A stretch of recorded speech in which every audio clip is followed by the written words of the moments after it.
But why, some say, the moon? Why choose this as our goal? And they may well ask, why climb the highest mountain? Why, 35 years ago, fly the Atlantic? Why does Rice play Texas? We choose to go to the moon. We choose to go to the moon.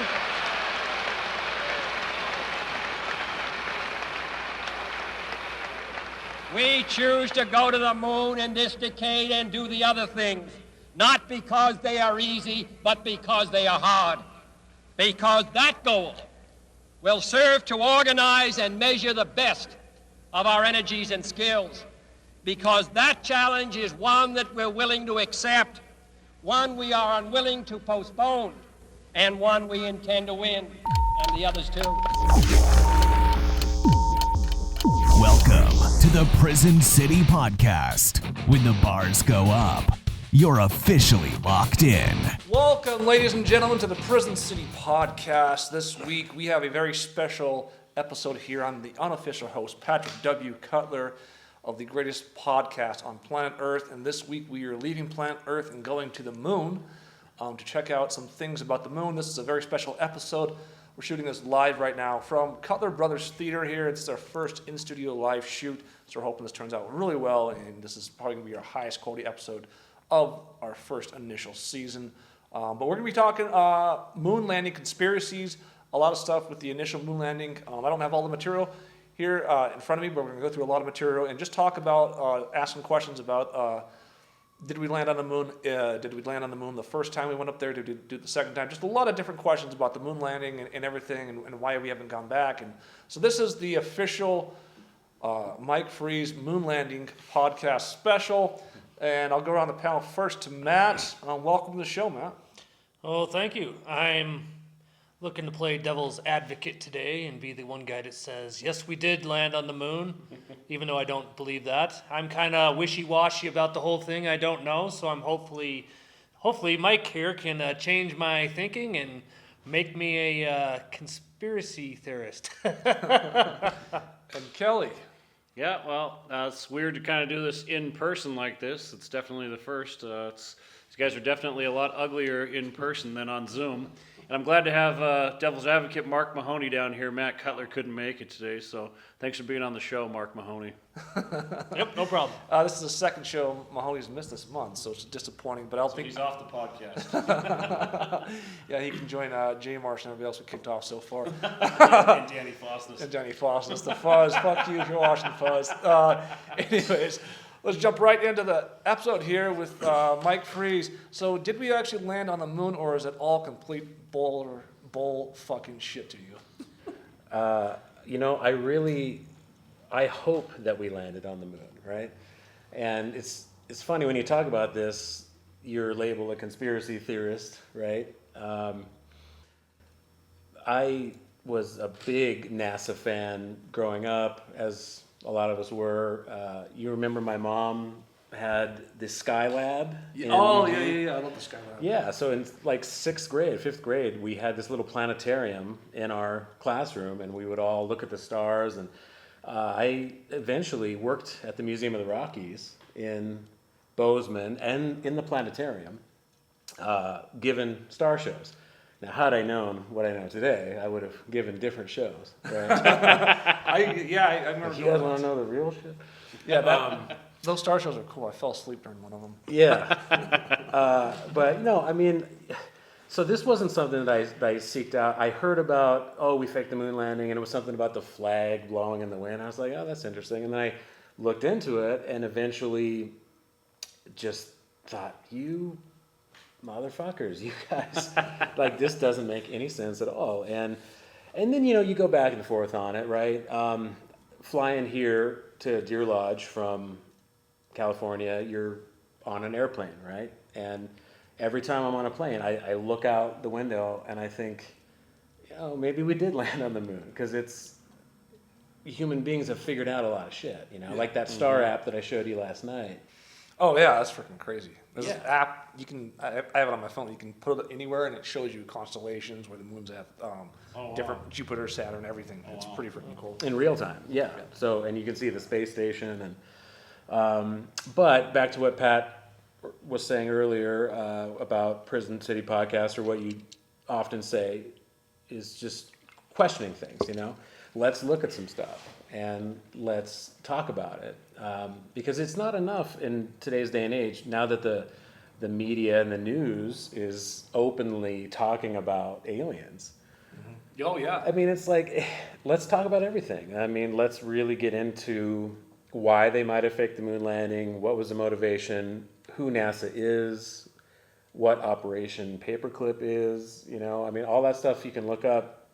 But in short, after World War II, there was a race to snatch up all the Nazi scientists, and it was Russia got some, we got some, and we got Werner von Braun, who was an SS officer, right? Which is like, those are Hitler's guys, and he was the founder of NASA with some other guys, which isn't, you know, I mean, that also shaped our history in good ways, you know. It's But yeah, I would like to kind of add on to what you're saying here, to kind of frame this whole discussion we're talking about. Why is the biggest thing? So what we're talking about here is the Operation Paperclip.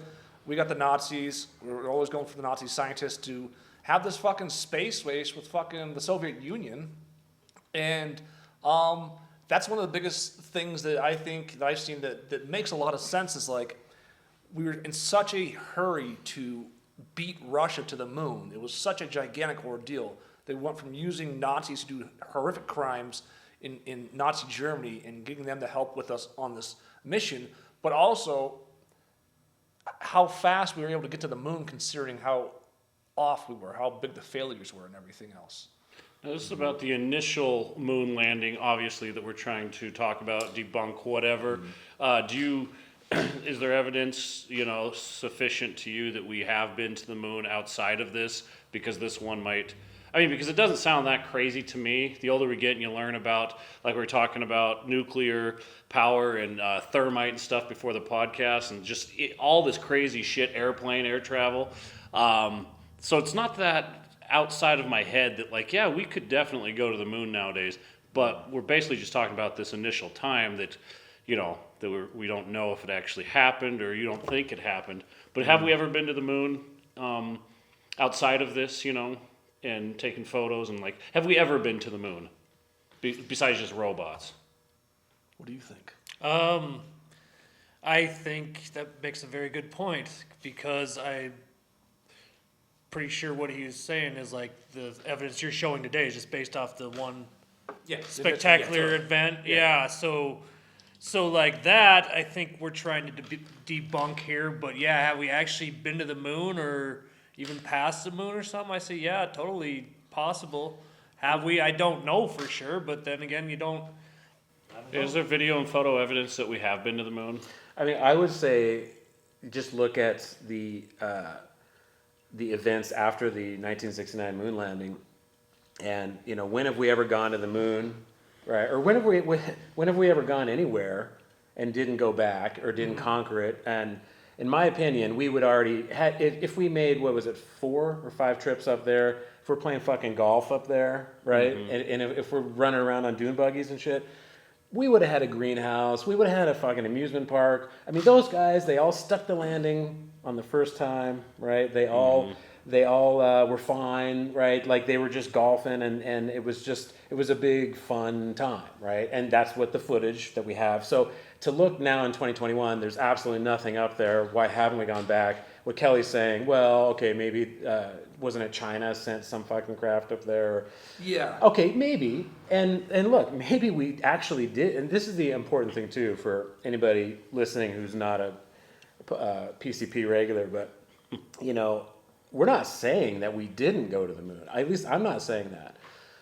One of my best friends, Paul, he and I talk about this all the time, and he thinks that we went, but we just weren't able to film it. And what we had to do was film it perfectly so we could show the world, and that gets into the space race and the Russia. That's where the Stanley Kubrick conspiracy is, where he had the studio set up, because right during the initial moon landing, he was making the film Space Odyssey. 2001. Yeah, 2001. And it's just crazy. His connections with NASA were so tight And it was just insane if you go back and look at that. So you're thinking like, as filmmakers, 1969, the way cameras worked then, put those on the moon. How the fuck is the footage so damn good? Like, how is that possible? Like a flimsy tripod. Yeah, the tripod. 35 millimeter, 16 millimeter. There's so much. Yeah. And The Shining came out in what, 1980? Yep. The Shining had a lot of stuff. Yeah, that's a very interesting documentary, even down to the number of the door. You know, it's all relevant towards Like 213, the moon was 213,000 miles away. The kid's wearing the Apollo 11 shirt. Yeah. What about the Mars rover, that Elon Musk put up on Mars? Do we believe that actually happened? Because if that did, that's, thousands upon thousands of miles past the moon. Right. Why would we not believe that we can land on the moon if you believe that rover is up there? Is that Elon Musk that initially Wasn't did it? that? No, I think he's going It was there. NASA that did it. Okay, so he's did NASA actually do that? Because if we could put something on Mars, clearly it should be no fucking problem to put something on Right. the moon, What's your take on the Mars rover? I think it's interesting as hell. I don't know. I mean, That means he doesn't believe it. my thing is, that's why I think we probably landed on the moon at some point. But the questions of why we haven't gone back or anything like that really, and you can't just say it's too expensive. That's bullshit. That's just bullshit. Oh, we discovered everything there. So you discovered everything there is. On the Maybe moon. there's no reason to, what I'm saying. Maybe they go to the moon. It's like, this is a piece of shit. There's no reason to spend money to come back here. Okay, so is there resources or anything you can take from the moon? Because I don't know. Or is it just, Well, you can take golf clubs and a fucking golf cart. Yeah. You can Yeah. film. Very You expensive. can film good movies up there. I heard. Yeah, exactly. And And here, right now in 2021, we're having this billionaire space race. You got the richest guy the world has ever known since the fucking pharaohs of Egypt. This Amazon guy, right? Dr. Evil himself. Okay, and he only just goes up there in a penis-shaped rocket for like 30 seconds and then comes back down. You think that asshole wouldn't go up on the fucking moon and just have a glass dome that he can just like Dr. Evil out? Of course he would. Yeah, no kidding. So you got to think about all of those things, and look, life goes on, right? You only have so much time. You have a family, you get older. You don't have time to go down the rabbit hole so much, and a lot of it is depressing. Like the moon landing stuff is a really good middle ground with people that don't engage in conspiracies, because it's something that we're all. It is such a defining moment in history, and anybody, whether you're a skeptic or not, if you look at the stuff that we're going to show you tonight, I mean, and if you don't raise at least one eyebrow out of 100, then that's on you. I mean, you're just not trying hard enough, or you don't want to engage in it, in which case you probably shouldn't listen to the rest of this episode. Right, or it's too scary for you. That's the biggest thing is fear. You want to talk about that? Yeah. Yeah, where it's like not just this, but all conspiracies. My friend who has looked at 9/11 and stuff like that a lot will send me all these clips and shit, and I went down those rabbit holes for a while, and then it was too depressing. It was really scary, but I'd rather know the truth than not know the truth. Not knowing the truth is scarier for me.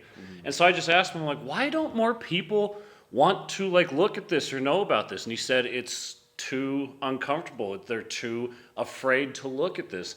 I'm not calling anybody a coward. I'm just saying that fear is a real thing. Again, COVID's going on. Look at the fear that's going on out there right now. Polio, everything. Fear is a real damn thing, and it drives you to do some crazy shit or to not do some crazy shit. And I don't know. I'm more of a truth seeker. I just want to know what happened, why, how, when, just for my own good and my own curiosity. You're a 9/11 truther, aren't you? I don't know if I go that far, but I mean, when something doesn't make sense, I want to know why it doesn't make sense. And if you can't explain it, then you're the fucking problem, Then let's go together. Let's go figure out why this doesn't make sense, no matter who you are. If you don't even want to do that, then you're just not curious about the world. Like, you're okay with sitting there doing your same thing every single day in your underwear, And somebody else told me this, and this is a good point too, is that if you are not engaging in anything that can't be proven, you're one day when you die and you go to the next place, and you'll know the truth of everything. At least we all have to believe that on some level. So that's the big joke. I think we mentioned this on a prior podcast. Is the conspiracy theorist gets to the gates of heaven or whatever, and it's all shown the truth, and it's like, oh man, fuck, we were all wrong about all of it, and so why did we waste our time? Well, I mean, why not though? Because it's like there's so much unknown, and world history in the last 100 years, especially when there's been cameras. I don't think they saw the internet coming. I think when they did this moon landing, they never realized that people were going to have it in their phones and they're going to be able to really analyze. Yeah. Because you got to remember, when people saw this, it was at a time when, television was only on for a few hours, and it wasn't in high definition, and it was like, you could literally show them anything. Look at the War of the Worlds with, what's his name? Orson Welles, the radio show, Yeah, they bought that just as much as they bought the fake moon landing. So, now you're the one saying this. Look at the Cottonwood City Project too, our film that we did down in California.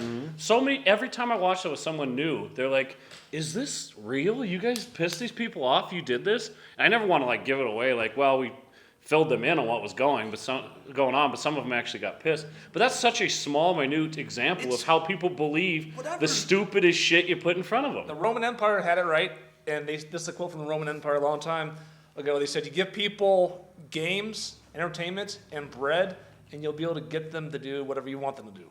And it's so funny to talk about that, because I did a YouTube video a month or two back with Don Brownlee. We were doing Redgate stuff with the alien stuff. And I started editing it like I usually edit my YouTube videos, and I was like, what if I made this look like it's a true story?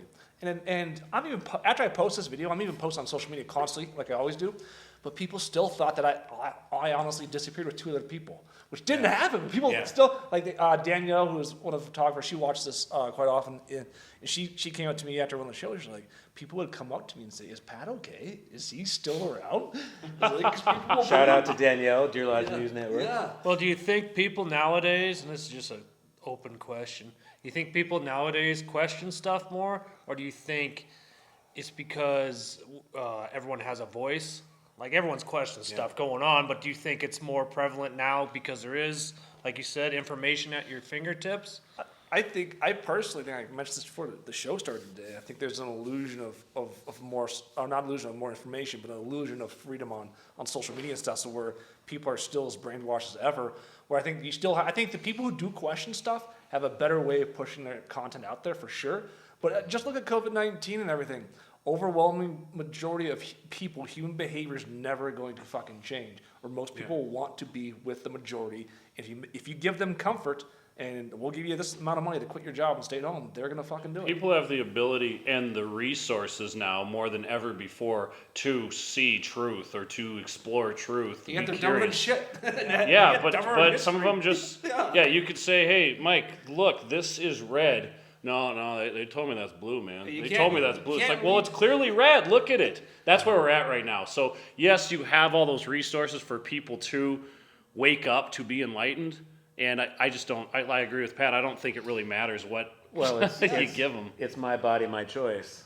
But it's not my body, my choice. Right? Yes. Yeah. No, exactly. No, it's a sick world we live in. You can't lead a horse to fucking water. I mean, it's just like you could say, "Hey, here's the truth. Here's all this information." Look no further than the politicians that are going down, the actors, the Me Too movement. Like, everybody's like, because there is the internet, these people are getting busted for things that they would have gotten away with. And, I mean, even Pizzagate we were talking about. Whatever your thoughts are on that, like WikiLeaks, like. I really don't think they saw the internet coming. When I say they, just, whatever the word for they is, the global cabal, the evil, tricksters, right? Right. Yeah, exactly. And it's also mob shit too, man. I mean, the Nazis, they're just another mafia. Like, Washington, D.C. I mean, that's the game of power, right? I think a great enlightenment is happening, whether you want it to or not. Because I've always been curious about stuff, and that's why naturally I'm attracted to like conspiracy theories, because I just want to know why something happened. So I'm speaking more about it and doing more about it when I probably wouldn't if I didn't have all these resources like the internet and people actually speaking the truth, backing you up and giving you courage and energy. So like 40 years ago or 50 years ago, I probably wouldn't be this person like, really? 9/11 happened exactly the way they told you?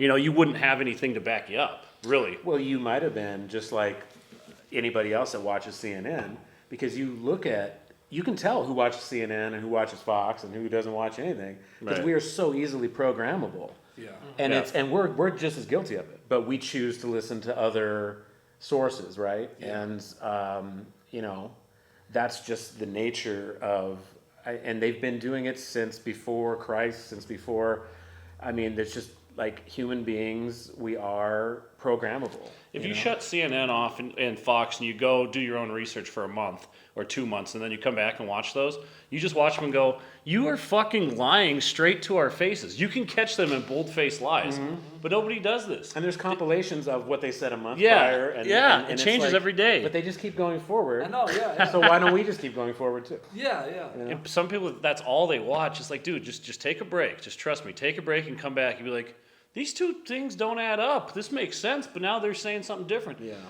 It's so fucking And it's on both transparent if you sides, want it too. to be, you know? No, people read the headlines. They don't read the article or listen. They just see the thing flashing below the bottom. Oh my God, that's horrible, but not even listening. And that's the social media TikTok thing. Headline. Nobody has time. Right. When in reality, you do have time. I mean, even Tony Robbins said that. He's like, everybody has 10 minutes. Yep.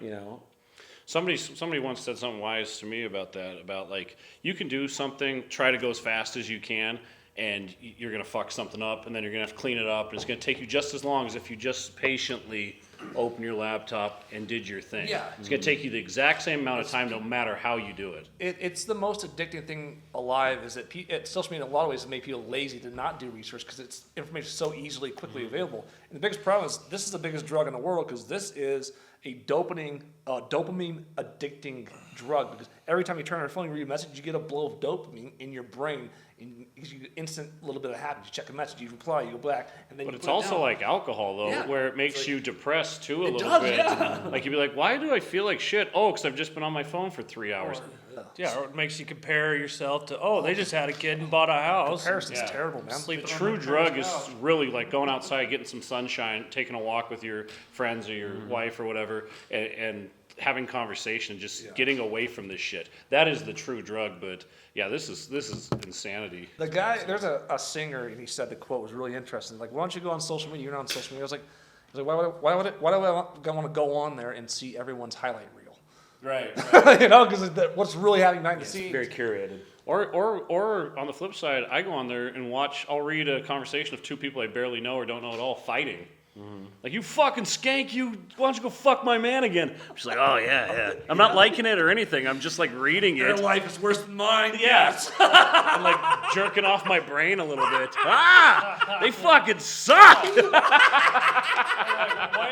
Why am I reading this? I should be in bed sleeping right now. It's 2 a.m. Oh, yes. More. I want my futon back. Yeah, you get her. See what happens here. Who gets what? You're a fucking bigot, racist. Oh, some of the shit that they just, get so fucking. And you guys run a business and you have a theater here, and didn't you just have a social media, some drama on Facebook? It's nonstop, man. Yeah. Yeah. Now that Prison Pizza's gone, I'm sure obviously they can't bitch at us anymore. But it is nonstop, mainly about the restaurant, but here as well sometimes, not as prevalent. But yeah, it's crazy. And at first, 4 years ago when we got Prison Pizza, I was a totally different guy. I think we were all totally different people, where like someone would be like, I got a burnt pizza, and fuck, you'd lose sleep. Oh my God, they got a burnt pizza. We got to fix this. By the end, it was like, we got a burnt pizza. Well, fold it in half and shove it up your fucking ass, because we don't care. That's the policy, Yeah, that's the policy. Well, that's also human nature, because you guys didn't have any more competition after Pizza Hut. Right. I'm going to do one example of how fake Facebook is. I'm not going to say names. Not that anybody that would be involved would know about this. But here's how fake Facebook is. Then we'll go on to the moon stuff. We get on a little bit of tangent here on the podcast. Then we'll circle those wagons and get back on to where we're Whoever's listening, you can push the fast forward button like 5 times. You'll see a post of this lady, beautiful family, married, kids, everything. Oh, my husband, blah, blah, blah, blah, blah, blah, my kids, another lovely day with my kids. She doesn't post the reality. It's like, well, I just fucked some random stranger at the post office, came home, blew another guy, and then kissed my husband. Wow, what a beautiful day. We're now on the beach. Because there's shit that happens in real life to people all the time, but they're like, they're hiding behind the truth. That would be an interesting TV show. Wouldn't that be interesting if people actually posted what actually went on? Because if you do, and this is the problem I really have with Facebook, if you do actually post truthful things like I did for a while, its algorithm will fuck you over because like you can't post truth because truth has some negative, some positive, and they just want people to go on there and see the positive stuff constantly. So it's like Facebook makes it fake. It's designed to make it fucking fake. I'll post something with a tinge of like political stuff on it, and I'll get like 30 likes or 30 views, and then I'll post like, hey, I shit my pants this morning and wiped it on the wall, and I get 120 likes.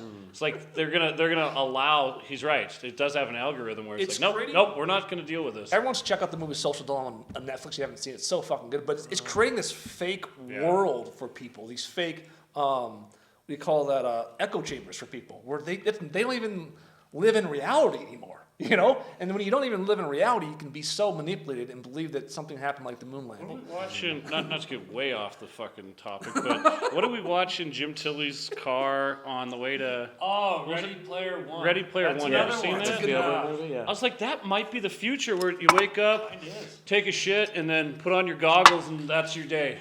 Oh, I gotta eat. That's it. That's your day. You need nothing else. And they say life mimics art. Or what is it? You know, it's like Orwell. It's like he didn't write that as a documentary, but no, we're living it. And whether it's The Matrix or The Giver, you ever see that movie where it's like that dystopian future? I've seen the movie, yeah. Well, I predict one day, Matrix, just like the Matrix, you're gonna sit on your couch, plug in. Okay, now I can go to the moon. I can go to Mount Everest. Only if you're vaccinated. Yeah, without even having to leave your couch. You just get dialed in. Next thing you know, you're never gonna leave your couch. You know what I'm saying? We're all going to be little batteries. Here's a shock. There are some real good theories out there, scientific, quantum physics-based theories that we're at least 3 or 4 levels down in the simulation to where they say by the time you get to the top level, a lot of people think it's dystopian nothing. Like there's nothing. Yeah. That's super. We were talking about that last night after the show. Pat and I are just, out in the street there just talking conspiracies. How do you know that we're not in a simulation right now? Our goggles could be on right now, and it's just like, this is so good, we don't give a shit. We're drinking Mountain Dew, and we're talking about this shit, and going home to eat a meal, and have sex, and whatever. It's like, how do you know we're not literally in a simulation now, in our real life? Is like, you wake up, and, oh my God, I'm 400 fucking pounds, and I haven't moved in 16 years. But like the Catholic Church and Christianity, they also believe in a simulation, because what is the afterlife? The afterlife is saying we're not in base reality. Right. So it's interesting. One last thing on that I also want to say is kids grow up and they tend to be opposite of their parents. They rebel, So it's like we don't have the same things as our parents because it's like, no, that's fucking stupid. That's what my parents did. I want to be cool. So I think there could also be a thing where kids are going to start growing up with these, and then at a certain age go, this is a fucking baby's toy, And then they're going to go out and explore being outside and playing football and shit. That is going to be implanted. So they're not going to have to carry it around. And that's right, so that might be the cool thing. I'm just saying maybe they'll revert. You know how like clothing goes back to the 70s, now the 70s is cool again? So maybe that'll be cool again. Yeah, it's not really cool to play on your phone all the time, man. You want to come play basketball with us? I hope that happens. Yeah, and I hope we skip the implant part. Yeah, I hope they implant me still. Really? What about the theory in this week, my final theory, they'll go to the moon. There's theories out there, and there's evidence out there, even with those megaliths that we were talking about, where there's evidence that thousands of years ago. Mahoney's rolling his eyes right now. I know. We had massive amounts of technology, and somewhere along the way we destroyed ourselves and went back to the Stone Ages, and the Stone Ages was not the beginning. That was actually another beginning from where we destroyed ourselves, where these technologies exist for a long time. And there's more proof of what you just said than there isn't proof. I mean, just the pyramids alone. That's proof. How the fuck did they move all this shit? But questions alone, it's like, hey man, how something was here and we don't know how it got here. Yeah. That alone should make people just, not be so defensive maybe about what is or what is. Even atheists, like I used to debate a lot with people that believe that we came from nothing. People that believe that we came from just a big bang and that there was nothing before that, right? Yeah. And it's like, but you point out like a fingerprint, or why is every blade of grass the same? I mean, why does every dog behave the same way? It's like because it's a design. Like a dog's snout is a design, much like a cat You know what I'm saying? Yeah. Like every cat has that balance. It's like, that's not just random. No, it's not random at all. It can't be, no. And I'm not saying that I know what it is, right? But and we can circle back to the moon landing. But you know what we were talking about, you know, just like religion. Whether you believe in Jesus or not, it's pretty bold to deny Christ or to deny the Bible or to deny all of Europe history. Just be like, nope. You know, and it's like, oh, all right, well, that led to the Industrial Revolution, which led to the Gideon printing press, which led to literacy. Which, I mean, whether you believe it or not, you got to respect that you came from it, no matter who you are. So someone tunes in to listen to the moon conspiracy and it's Mike going, what the fuck? every dog has a snout. Like, okay, Some things are and some things aren't. some things it can't be if it's not. I just gotta say, if I had one of these in high school, I would have got straight A's. Google everything. Oh. Yeah. You're not always going to have a calculator in your pocket. Remember a teacher saying that? Oh my God. Dude, I had an ingenious way to cheat in high school. I only did because there was some teachers sleeping with students in Puyallup County High School, and I didn't take it seriously, so I was like, okay. So, you know, I had really long hair in high school, and this is, you know, before everything, right? So I had a micro cassette tape recorder, and I put it in my pocket, and I would wear a turtleneck on the day of test day, and I would run a cord up here, and I would have it in my ear, and then I would wear my hair down. Oh, nice. You know, and just take the test, and you know. What was on the thing though? Like just I would just read the algorithms answers or whatever? Read the on the study guide or whatever, you know. But I would be the last one to turn my test in, you know, because I'm like. You know where, Talk faster next time. you know where I first ever saw the Onion magazine or newspaper? His basement. He had clippings of the Onion. Remember that? First Yeah. time I saw a Playboy too. We got to get Matt Freeze on here. Yeah, no shit. All right, let's get to the moon landing. Should probably circle that moon landing. Yeah, so we are local Deer Lodge boys, and I thank you guys for having me here in your theater in Deer Lodge. And yeah, the Prison City podcast, this is a bonus episode, right? So this will be like episode 20, 30 something. Something like that, whenever it comes out. Yeah. Yeah. So yeah, how do you want to You want to start? just go through the videos? Sure. Yeah, let's. Okay. Do you have one you want to show first? Or Yeah. So we had been thinking about doing this podcast for a while, and you know, anytime you talk about this subject, and we brought it up a few times on earlier episodes, it's really hard to talk about it without having something to go off of fresh in your mind. Like just watch something and then talk about what you just saw, right? Right. And then so with this topic, we could do this for hours. So I just grabbed 4 random clips, and so this is from the official NASA website. Some of it is still available, some of it's not, which is weird that they would scrub some of this off of YouTube. But I figured we'd start with an earlier episode of the Joe Rogan podcast. This is from like 3 years ago, maybe. And Joe Rogan very famously was a moon landing conspiracy guy, and then he had Neil deGrasse Tyson on his show, and then he went back, and then he went back the other way. But I think this is a good place to start for people because Joe Rogan, he's been the #1 podcast in the world for 9 years, I think. He's bigger than CNN. He has more viewers than Howard Stern, than anybody. So if we can start here with this is what the #1 podcaster, voice in the world has to say about it, and then it doesn't matter what he thinks today. We're just going to just look at this because he has a few clips that he's going to talk about, and yeah. So I guess I can play this here. There we go. This is a 5-minute clip, so if you're just listening, it should be just like listening to the JRE And if you believe in NASA, bro, there's some videos of guys jumping around on the moon. Yeah. The problem with the videos of people on the moon is that there are videos that look 100% fake. Where guys fall forward and it looks like they get yanked up by wires. There's a lot of video that looks fake as fuck.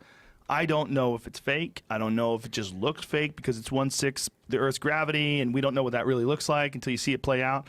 But there's some videos of guys falling down face first and getting yanked back up. It looks like they're yanked by cords. Oops, here we go again. Give me a help.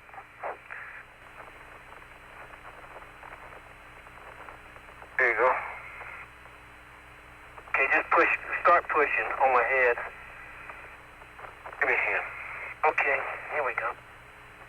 But what they're doing is springing up, and you can see the kinetic energy from their legs. It's Right. forcing them up. They're super athletes. Right. They show off. Those guys do backflips and shit all the time. They are physically capable of doing things that a normal person can't do, but they're not physically capable of defying physics. What you're seeing in a lot of those moon videos looks like someone's defying physics. Like they pitch forward and they bounce back up. I think they shot a bunch of shit. And I think some of the video, if you're going into space and you're experiencing deep radiation, the Van Allen radiation belts and from the sun, dude, you can't even go through the fucking X-ray machine at the airport. Right. The old X-ray machines with film. They wouldn't let you. Yeah. Because if you went through with film, it would kill your fucking film. Yeah. So how are they getting these perfect videos and photos and none of them are fucked up by radiation? It's entirely possible that they did go to the moon, but they faked a bunch of the film footage because they wanted to have something and they couldn't really bring anything back. It's entirely possible. There's faked footage from the Russians, 100%. There's a precedent.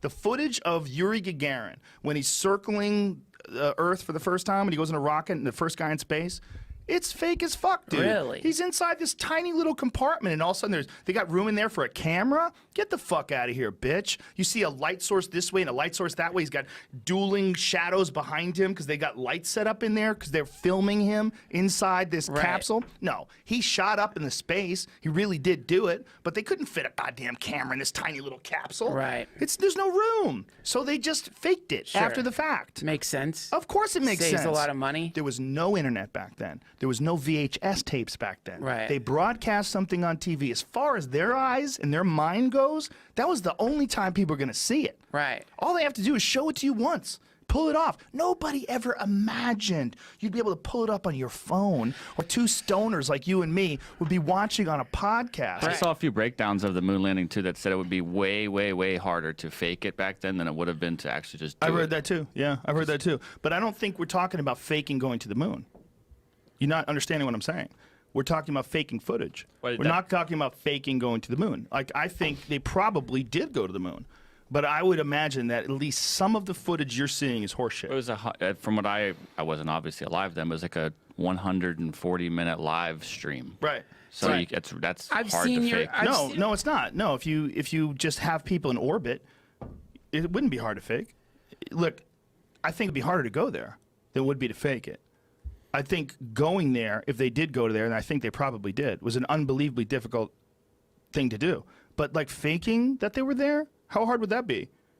Like after the fact, like filming footage, or filming footage of them in orbit. Film is the part you can't. That would have been a mile of film. Joe, it's really interesting to watch. Reels that you don't. Right? Do you know that all that shit's missing?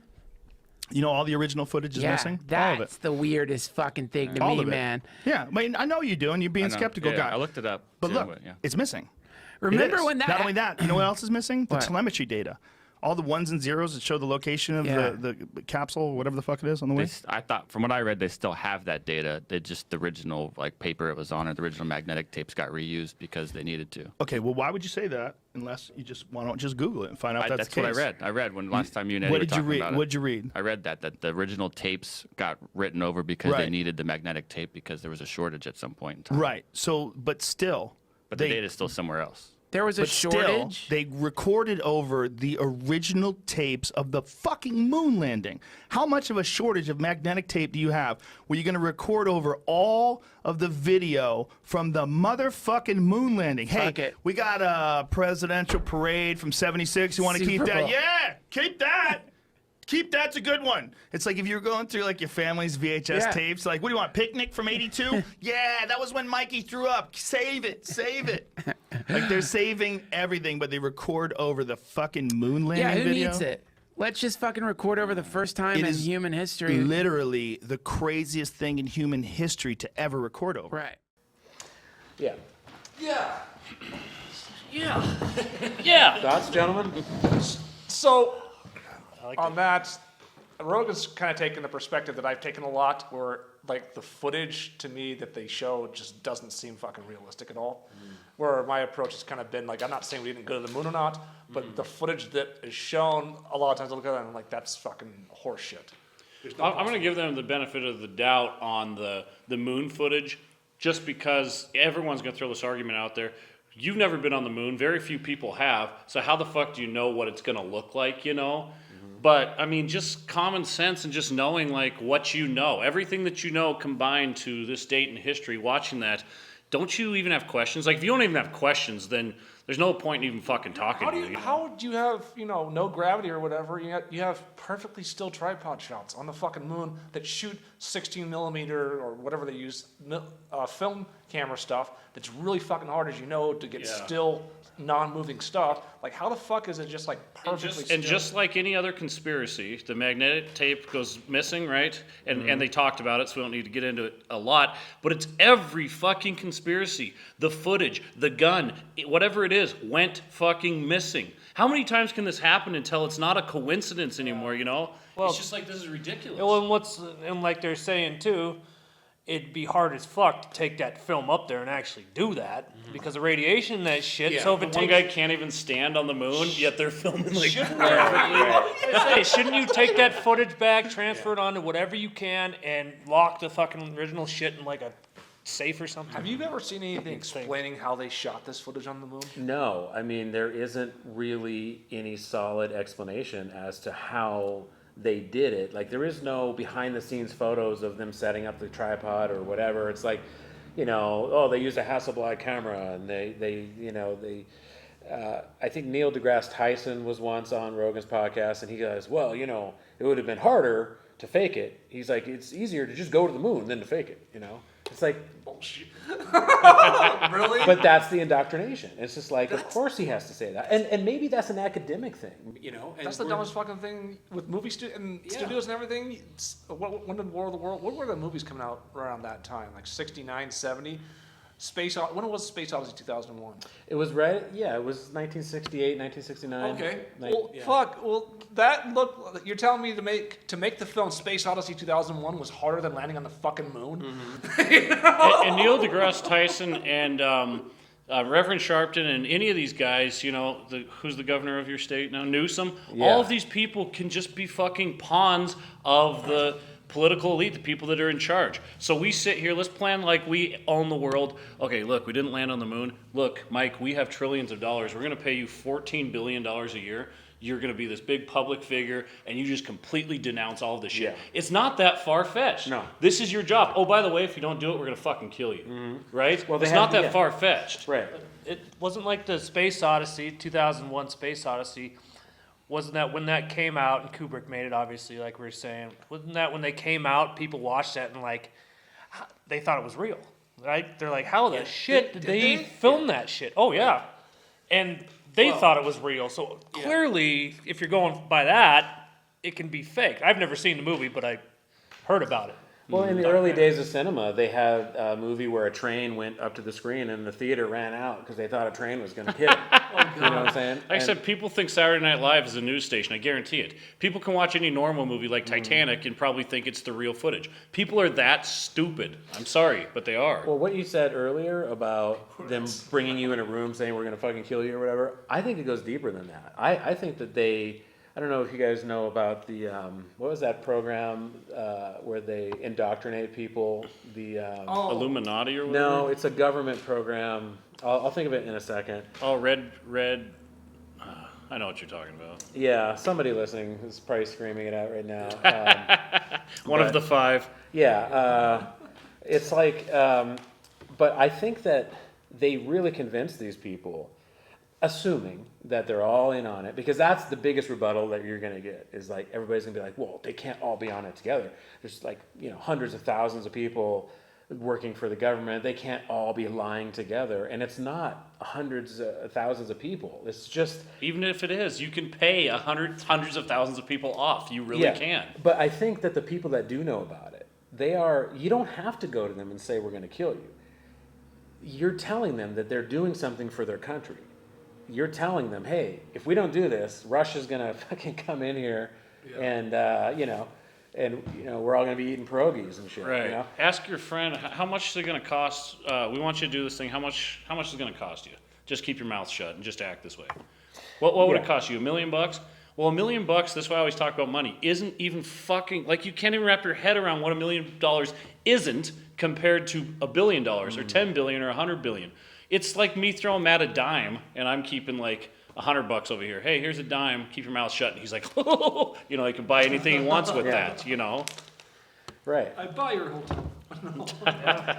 Well, and also I think that the people that are in on it are few and far between, and then everybody else is just going along from following orders, right? So like you are working on the Saturn program, building the spaceship.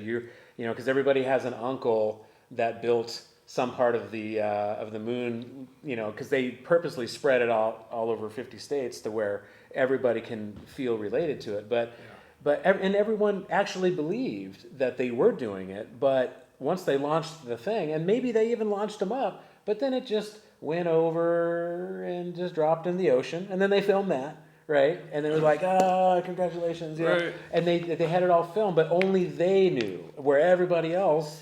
That's a good point. That's what I'm saying, because they're real astronauts. Most people, you wouldn't need that many people to hold that secret. Right.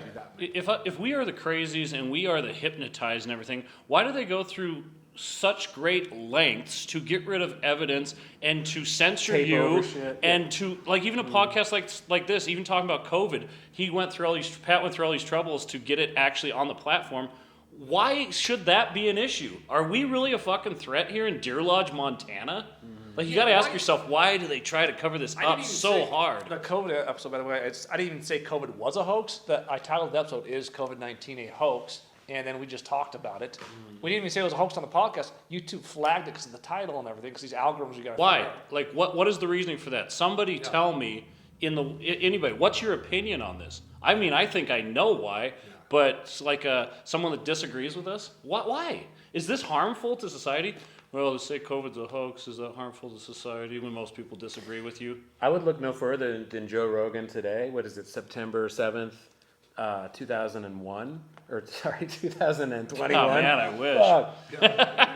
We're talking about conspiracies. The 20th in high school. anniversary of 9/11 is coming up. Yeah, just say 4 days. 4 days is the 20th anniversary. Ooh, wow. 9/11. But so Joe Rogan today is under incredible fire from the press, right? And a year from now, it'll probably all be irrelevant, right? But he got COVID like 5 days ago, and then he took this experimental drug, right? And then so all the leftist media, they were just like, you see, and like all the headlines, they were just so happy. They're like, and they labeled the headlines. You can look it up now. Anti-vaxxer Joe Rogan gets COVID. It looked like with a real smug thing, like, see? And then 2 days later, he tests negative because he's taking this experimental drug, like Joe Rogan does, right? Goes all in on this. And now he is under so much fire because he's going against the narrative. Yeah.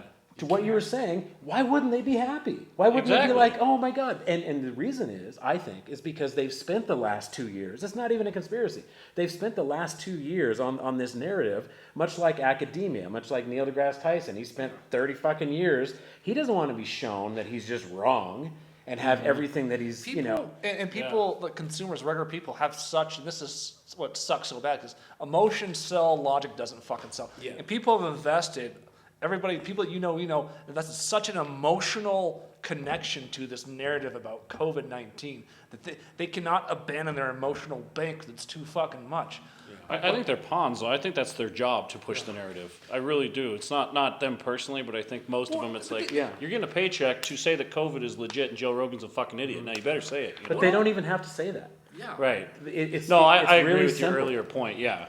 Yeah. I was going to say, this is what really, is going to your point, it's like, I've seen it since the very start of COVID. You'll see the same articles all the time. Anti-COVID priest that has open services dies of COVID. Well, what about all the anti-priests or pastors that didn't fucking die, which is 99.9% of them? Like, you know what I mean? It's like they take that one little clipping and make it seem like that's the entire, because that's the fucking narrative. Moon landing, COVID, here we go. Next. This is a really good point, too.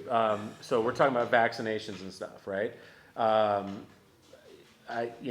Some of us on this panel are vaccinated, some of us aren't. And here we are having a conversation. We're all on the same page.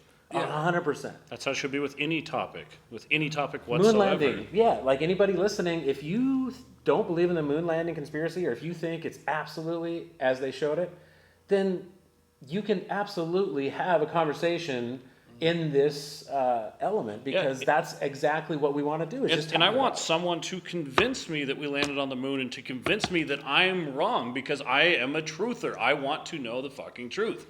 The problem is anybody that's on one side of the aisle isn't willing to discuss it at all. That's why I'm like, well, fuck you then. You're dead in the water. I used to be that way with 9/11. 9/11, like everyone's going with the moon. I've gone back and forth on 9/11 a lot. And I've watched a lot of stuff. So I used to be like, anybody who thinks that 9/11 didn't happen the way they said it did is an evil person. I used to hate Mark Cuban because Mark Cuban funded that loose change movement. I was super like that. But then I started looking at stuff. I was like, well, wait a second. Then I started really looking at it. I was like, okay, this is really fucking interesting.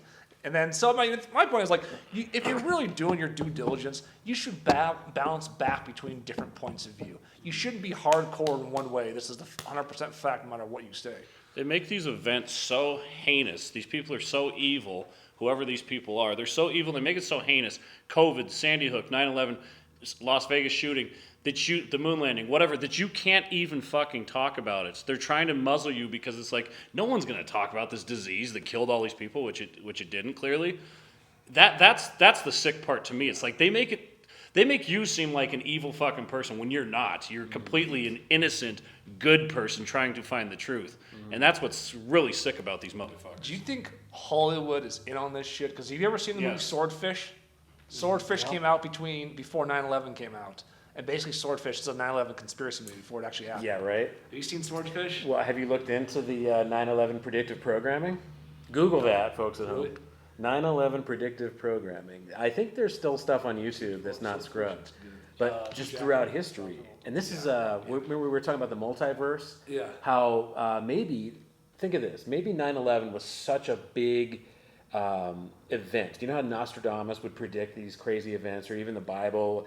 Maybe because maybe time isn't linear, right? Yeah, so like, maybe something like 9/11 is such a huge gravity dip in time that pop culture for the last 40 years couldn't help itself but just have 9/11 references, because it's in The Simpsons. It's like it's everywhere. They have like a 20-minute video of just movie after movie after movie. 9/11, 9/11, 9/11. Long Kiss Goodnight. The Big Lebowski, the check he writes is dated September 11th, and like George Bush is talking on the screen at the same time. It's like so will not stand this aggression against Kuwait. There's a lot. Anyways, we're gonna take an intermission here, really quick. Let's tell us about your sponsor. Is it Squarespace? Our sponsors for this particular show is the Boycott Patrick Cutler T-shirt, as always. Get yours today. I don't know what the links are. We'll make sure to have a link below. Yeah, we'll have a link below. All right, ladies and gentlemen, welcome back to the Prison City Podcast. Here we had a little break here. We're going to go to a video now, and Mike, this is the phone call between Nixon and... Yeah, this is our former president of the United States, Richard Nixon. Yeah, I was 14 when I was fucking that girl. Sorry, you missed the break. Before Patrick got us a bunch of beers here, we're gearing up for the next level here. So yeah, this is Richard Nixon. Strange that all the moon landings were during the Nixon administration. They were all during one president. And they have a Nixon Presidential Museum in Yorba Linda, California, Orange County. And so we've been there. And this phone that you're going to see him speaking on, I've seen this phone. I've been within like a foot of this phone. And it's literally what it looks like, a fucking old school 1960s like giant buttons on it. You know, it almost looks like a movie prop, right? So what you're going to see here is official footage that they broadcast to the world in 1969 on the day of the moon landing. This is our president speaking to Mr. Neil Armstrong live. Sometimes those phones, just to say before you go, sometimes those phones didn't even get good service between like here and Butte, 30 miles away. Well, right. You know? Yeah. So they couldn't see the future at this point. So it's like, we all know what that phone is. It was not a good phone. Not right? only that, but in 2021, you can't even drive through a fucking canyon without getting a dropped call, right? I mean, it's just like, this is like satellite technology. Like, okay, so Neil Armstrong is on the moon, and he's speaking to the President of the United States live, because this is part of the live moon landing coverage. By the way, they aired this live. And my mom, all kinds of boomers will tell you, no offense to boomers, we all owe you our lives, right? Our gratitude. Absolutely, yeah. And we don't blame you. They saw this shit live on TV, and so they will argue with you. No, I saw it. I saw this live, you know. And this is what they showed live. So let's all have a Hey, look. Mike, really quick, can I just ask a question just for my own sake? So what time is it on the moon compared to when... You know what I'm saying? I have no idea, man. Because if this is what's live the moon here, time zone? It's got to be in its own zone. Well, you would think that there would be some kind of a delay. I mean, we should look that up. I think it was 13 o'clock. Yeah. I was saying, because it has to be, obviously, if it's prime time, United States, you know what I'm saying? I just know how that... Oh, no. They stuck the landing right, and they, like when they do a football game, they got to make sure the kickoff is right at a certain time. And Yeah. That's fucking 13 crazy. o'clock. So here we are. Let's listen to Richard Nixon speaking live to Neil Armstrong from the moon. Neil and Buzz, the President of the United States is in his office now and would like to say a few words to you. Over.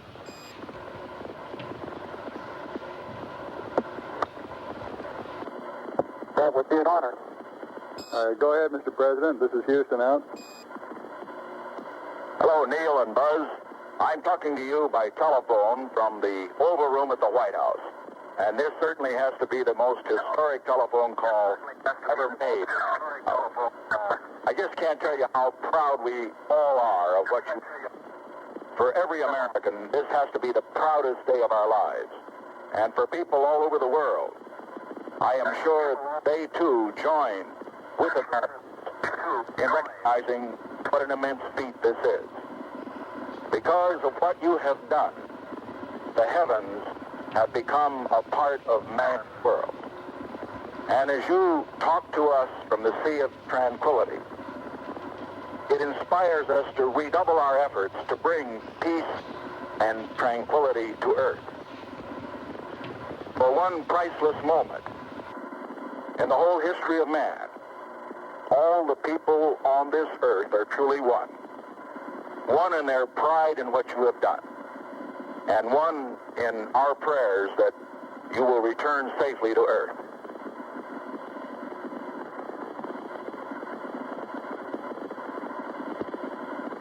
Thank you, Mr. President.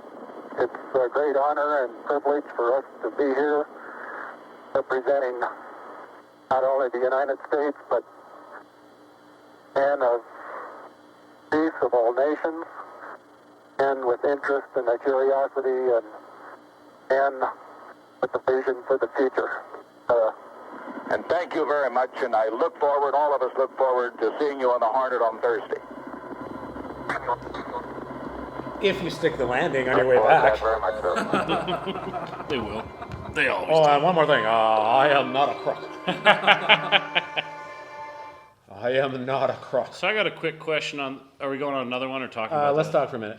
I got a quick question on that. The President of the United States has to use a rotary phone with the cord and everything, but the guy on the moon has some special phone that you can talk on the moon with. Yeah. Who is more powerful in the world? An astronaut right now that none of us could probably name an astronaut, or the President of the fucking United States? But the astronaut has this amazing technology, this phone that he can talk on the moon with. Wireless and one, the president where has he's this little holding it. piece of shit. It's like, shouldn't he be in a room with a similar phone? This is a special phone to talk to the moon. I didn't see a phone with the astronauts. Was it inside their helmet or were they have it on the Well, outside? I guess they didn't film that part, but when they hit the hole in one with the golf, they had that. It's like, Mike, you're gonna talk on this thing in 1960, whatever this was. You're gonna talk on this, Mr. President. You're gonna talk on this fucking piece of shit right here. No, I don't see it. Well, and I'm more interested just in the technology, because people will argue, because you're like, man, we didn't have the technology to go and land on the goddamn moon and have a live fucking phone call. You know how far away the moon is? Okay, according to NASA, you can all look this up. That's the genius of the internet. Is it's the end of all arguments, because you can just look shit up, right? I guess Wikipedia is now compromised, but you can put all the planets in a row. We're talking Jupiter, which is 52 Earths wide. Okay, Saturn, Neptune, fucking Uranus, Mercury, Venus, Mars, all of them in a row between the Earth and the moon, and you'd still have a little space left. That's how far away it is. Okay, and they did a live phone call, right? Okay, so that alone, it's like, okay, well, you're not crazy if you call bullshit on that. Or at least say 50-50. Like, I don't know. What do you think? Well, even the audio that's on that video, it's like scratchy and shit. It's like, hey, this is the audio that we're getting from Earth, like right here on Earth. How far out? It's like, okay, 10,000 miles. Is it going to get a little scratchier? I think so. How far is the moon, did you say? Was it 213,000 miles or something? So 213,000 miles away. Don't you think or 287, one of the two. Is that going to be a little bit scratchier, or maybe not even fucking come through? Because like you said, they don't even have the technology. Well, and Earth is moving at 1,000 miles an hour this way, and allegedly we're coming, I mean, it's like, dude. And then the other thing is, you said Nixon's the most powerful guy in the world at that time, President of the United States. What's he doing just sitting there? Why wouldn't he go up there with him? Why wouldn't he be in a fucking helmet? Like, hey, if we can just do this, like, no problem. I mean, it seems pretty amazing. He's afraid of heights. I mean, to sit there at your desk with just the phone, and somehow that phone line is hooked up to some big satellite, in my mind, that you can get a signal from the moon or something. We could go get one of our prop phones out right now that looks exactly like that, Right. and take that cord. That cord is so powerful, by the way, Mike, that it can hook up to something and we could talk to people on other planets. Really? From that video, that's what I got. So we have, how many cords? 6 of those cords sitting here? Yeah. God, we should sell those on fucking eBay. Do you think maybe this?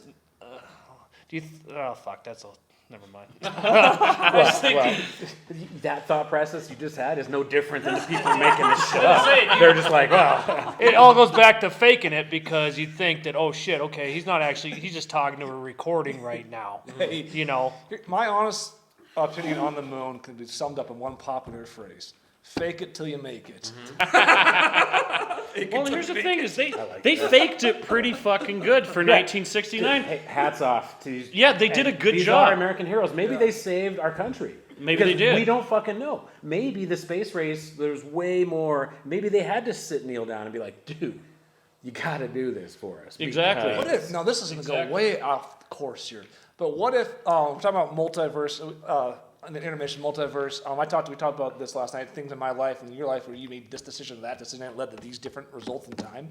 What if by simply getting on the moon before Russia, that leads to, if we didn't get on the moon before them, or fake it at least, that the Soviet Union never collapses and all these things never happen, and Russia is actually the superpower right now. There was a reason, absolutely, to get on the moon, or to make it appear that we got on the moon. There was an absolute reason. I wish we knew that.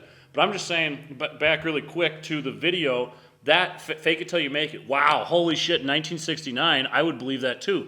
But now we're in 2021, or even 20 years ago, you can watch that and go, well, fuck, we could film this right over there. Yeah. We got the lights, we got the fog machine, we could film it right fucking there, It's insane. And why haven't we gone back? And this Mars stuff is going to be really interesting.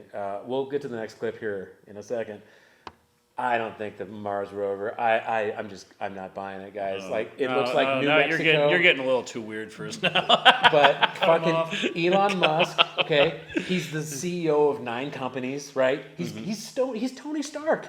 Yeah. I mean, it's like, obviously, it's like, wait a minute, like, All right, that's another episode, okay? And again, planetarium, Skylab, I want this shit to be true. And my wife Linda asked me, hey, if this was ever proven to you to be absolutely true beyond a shadow of a doubt, would you be, would you feel sad? Or I'm like, no, I would be genuinely happy. And I would be the first one to say, hey, I'm a fucking idiot. I'm wrong.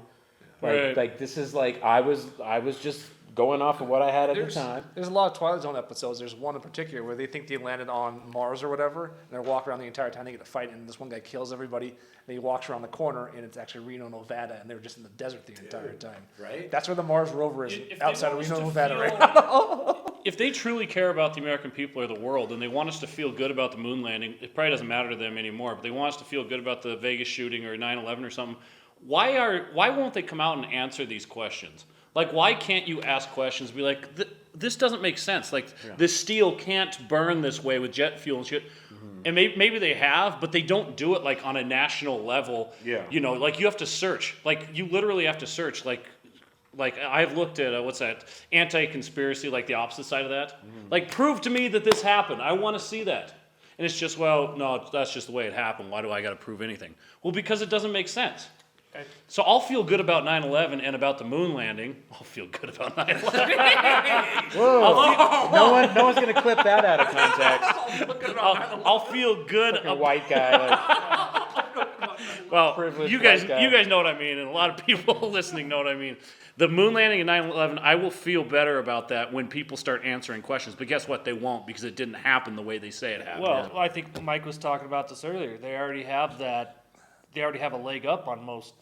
You know what I'm saying? So right now they're like the top dog, and anyone that questions that, to them really doesn't matter, because like we got. And they don't want to go back on 60 years because they have an absolute agenda. And look, from their point of view, it's paid off. We are the superpower. And now, I mean, let's get to this clip right now. But I think since the moon landing, NASA was getting like $93 million. I don't know if it was a year or a month or a week or something like that, but it's and there are some people that think that NASA is just a Ponzi scheme where they're just faking the shit, but then they're funneling the money in, right? And I don't go that far. Like, I think the space station's real. I think that the Hubble's real, obviously satellites, and what we were looking at last night, this amazing app on your phone where you can just look at all the stars. I mean, there's obviously technology happening. What about... why hasn't any other country, especially a superpower like, say, like China, why aren't they doing this shit? Mm-hmm. And China would have been up there with goddamn sweatshops on the fucking moon, right? No, it's like, why the fuck? Unregulated. Why are we the only country to be the moon? That doesn't make any sense. Why wouldn't other countries go up there? Right. But anyways. So we got a part 2 here. So this is another Joe Rogan clip, and then we got one more, and then we're done. So this is from the same episode that we saw earlier, and this is just some other points. So let's have a look. The moon landing is just an example. That's an extreme example of a position I took that I think represents there is mystery to that story. Yeah. There's a lot of mystery to that story still to this day. There's a bunch of weird shit connected to the moon landing. A lot of it. So and people are like, no, there's not. Shut up. Yeah. No, there is. There is. There's a bunch of weird shit connected to it. How about the fact that they gave a fucking moon rock to was it the Prime Minister of Holland, Neil Armstrong, and Buzz Aldrin and Michael Collins signed on this plaque, and they gave this moon rock to this guy in Holland, and it turned out to be petrified wood. It was fake. Like, there's so much weird shit connected to the moon landing that it makes you go like, wow, like the creepy speeches that Neil Armstrong gave 25 years after the moon landing, talking about uncovering hidden truths, truth protective layers that are, great deeds that can be done to those who can remove one of truth's protective layers. This is a speech that he gave. There's so much weird shit. But some people say there's alien relics up there. Those people are ridiculous. There's no evidence of that, but there is evidence that these people are talking really weird about the moon landing. Jamie, can you Do you know pull what up Clinton said? What? Do you know what Clinton said in his book? He wrote a book called My Life. And in one of the chapters in My Life, he talks about a conversation that he had with a carpenter when people landed on the moon. He was working in a construction site. Yeah. And the guy said, I don't believe it for a second. Those television fellers, they could fake anything. And he says, back then, I thought the guy was a crank. But after 8 years in the White House, I was starting to think that maybe he was ahead of his time. No This is shit. what Bill fucking Clinton wrote in his book, My Life. Wow. Why would the fuck would you ever write that if you were the goddamn president of the United States for 8 years and you're saying, hey, maybe the guy who thought we didn't go to the moon was right? Right. Might not be right. It might be that they faked some footage. They did fake some photos. There's a photo of Michael Collins who's on a moonwalk from like Gemini 15. And it's not a real photo. It's a photo of him from the test runs that they did that's in a warehouse, and they blacked out all the background. It's been proven. They reversed the image and blacked out the background. You could see the two of them. If you overlay them, they line up perfectly. It's the exact same image. Right. So someone, whether it is an overzealous PR agent for NASA or a journalist at the time, who knows who actually made that photograph, but somebody did and tried to pass that photo off as space. So there's some deception. We know that one is 100%. Sure. So then you look at the other ones. You look at the videos of guys falling down, getting yanked back up, and bouncing around like they're on trampolines, and some videos where they're hiding behind the lunar rover. Like, what the fuck are you doing? We were going to do a bunch of exercise that we had made up as the Lunar Olympics. Show you what a guy could do on the moon with a backpack on. But about 380-pound guy, that's pretty good. They threw that out. Yeah, jump flat-footed, straight in the air. 300, about 4 feet. Wow. Charlie, that ain't any fun, is it? That ain't very smart. If you guys tear your suits, you're dead. Sure. You guys are jumping around on the moon like you're having a party up there? Right. Is that real?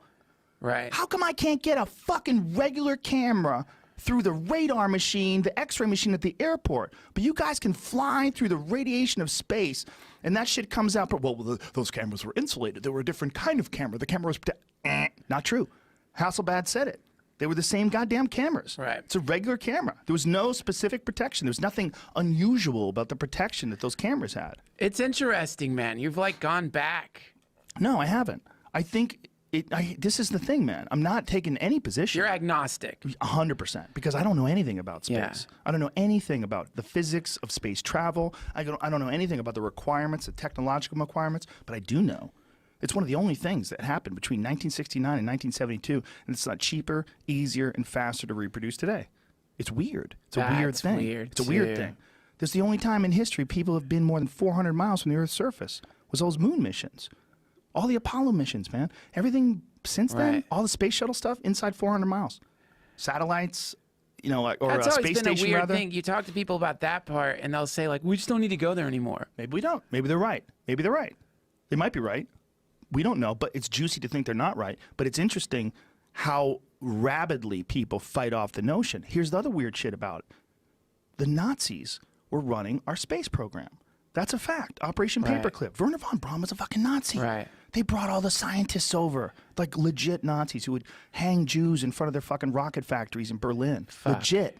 Guys who wear tattoos from the Holocaust identified Werner von Braun, talked about him being in there. That was the head of NASA. That was the guy who was trying to get us to the moon. Yeah. Dude, there's a lot of weird shit. And people... See, now you're getting deep into it. It's the Nazis doing some kind of thing where they're like trying to fake the moon landing. Like it's somehow attached to the Nazis. I think the Nazis were the best rocket scientists available, right? Or one of them, other than the ones that we had here and then the ones the Russians had. There was a lot of competition to get the best rocket scientists. But some of the best rocket scientists were in Nazi Germany. Sure. So when Nazi Germany fell, Operation Paperclip took place. And in Operation Paperclip, they brought a number of Nazi scientists from Germany secretly to America. And one of them they put as the head of fucking NASA. Jeez. Wow. That's crazy. Interesting. So what do you think what the #1 podcaster in the world has to say about that? Because this isn't just anybody. And everybody knows Joe Rogan, but let's be honest. This guy has more viewers than CNN and Fox combined. He is the #1 podcast in the world. Whether he's right or not, it's a voice that you need to at least talk about.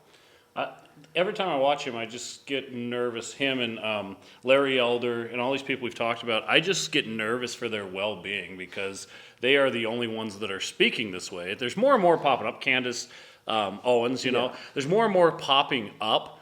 But I just look at them like, how have they not killed this motherfucker yet? Because that's what they do, you know? How has he not been Clintonized? Right. So that's the main thing I think about is just fear for them, and I hope they survive to continue to speak. Well, and he's since changed his tune because now he's had Neil deGrasse Tyson on there. Now Rogan doesn't talk about it. This is like 3 years old. Rogan's like Rogan. I don't watch him all the time anymore, but he's almost like Rogan light now. Like he's nervous to go certain places, or he'll just say "fuck you." When he used to talk like about 9/11, just like this, just ask questions, and one guy's like, "No, why would you keep saying that? You're doing harm to society and stuff by saying this." He's like, "I'm just saying the Tower 7 looked like it just fell on its own." I'm just making I used to be that same way, where it's like, oh, we're harming society by questioning stuff. Now it's like, well, why can't you question it? Why, if you think the moon landing happened, and I'm saying maybe it did, maybe it didn't, why is that a discussion you can't? And why is it outlawed to have that discussion? I mean, that's the biggest red flag, is that it's outlawed to have that discussion. That's the biggest red flag. And Alex Jones is a good example. He talked about Sandy Hook. That was the thing that got him deplatformed off of everything. Yeah. Okay, it's like whether you think Sandy Hook was a hoax or not, it's like just talking about it gets you deplatformed. So that is an interesting question with Rogan. You could say he's too big to fail. I don't know, but Alex Jones was pretty huge when he got taken down. But Alex has been on Rogan's podcast talking about a lot, it. yeah. So that is interesting. I'd say Rogan, when I watch him or listen to him, he brings up just common sense points like.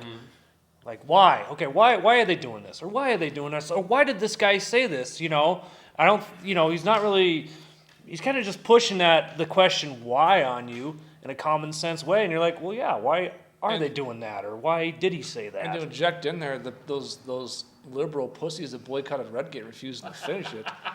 They fucking hate Joe Rogan. I brought up his name once, and I heard one of her, I'm not going to say who she was, she's like, oh, Joe, just like making a big like slam, and I was like, what the fuck do you know? I had a friend in Missoula that posted that once like a year or two ago, Joe Rogan is trash.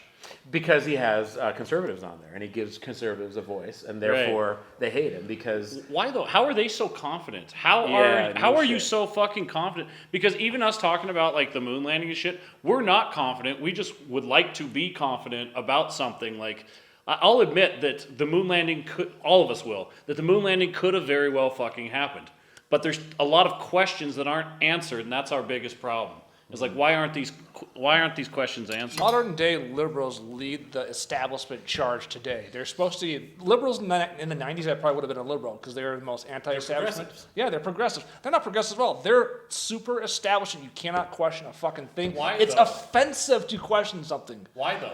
Because they have hypnotized? I would say part of it is they're hypnotized, they're brainwashed, but they have put such an emotional connection to things like COVID-19, all these things. They have such an emotional bank connected to that they would have to give that up. It would probably hurt too bad to admit that, well, maybe we're fucking wrong, and we should question this. So you're saying like big events happened back then, and now it's just like I brought up earlier, okay, this actually happened, everyone believes it, whatever, you know, and there's no questioning that because the majority believe it. And just because you have an emotional connection to something that you see on your TV, that doesn't give you the right to be not tolerant whatsoever to any other point of view, which is what most liberals are these days. As we saw, you can show so many examples of that. But it's like, not only you're not tolerant, but you're pretty fucking ignorant. Why do they claim they're tolerant then? I have no clue. Why do they claim they're tolerant when they're absolutely not tolerant at all? At all. And to go into this, and I talked about this a little bit, I can't prove, but I'm pretty sure the actors that are in our movie or whatever, and basically what happened was I got fed up. I held my tongue, bit my tongue the entire time. Last November, I finally got fed up and said, this COVID stuff, this is all bullshit. I just spoke my truth. The moment I started posting my actual truth, the actual truth about COVID. Your actual opinion. Yeah, they fucking wouldn't talk to me anymore, and they refused to finish the movie. That's fucking pathetic. Yeah, is your opinion or is anybody's opinion endangering somebody's life? Now, I know there's arguments out there like, yeah, because people are going to listen to this and some people get violent. It's like, no, for the most part, people don't get violent, and for the most part, people aren't fucking racist. Yeah. I said something about that, and I got torn a new asshole about, you know racist, Kelly, you just don't know who they are. I'm like, fuck you. There's probably less than 1% of people. Say that to the camera. Fuck you. Fuck you. There's probably less than 1% of people in America, easily, I know this, I would put money on this, and I am a gambling man, that are actually racist. Less than 1%. Yeah. Easily. Well, and look at violent movies. They used to say that, oh, well, we got to, because people are going to, watch Commando and then they're going to go shoot up a place. No. Bullshit. No. I mean, there are crazy people. There are minorities. They're You're responsible for your fucking actions.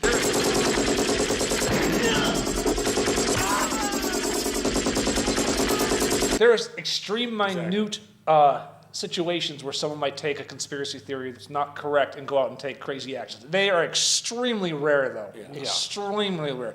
No, screw your freedom. Compared to these other harmful things. The only thing that conspiracy theories are bad about is they make me want to kill all the fucking stupid people on the planet. And I'll say that out loud. Now, that's going to get you deplatformed right there. He's joking, folks. I'm not joking.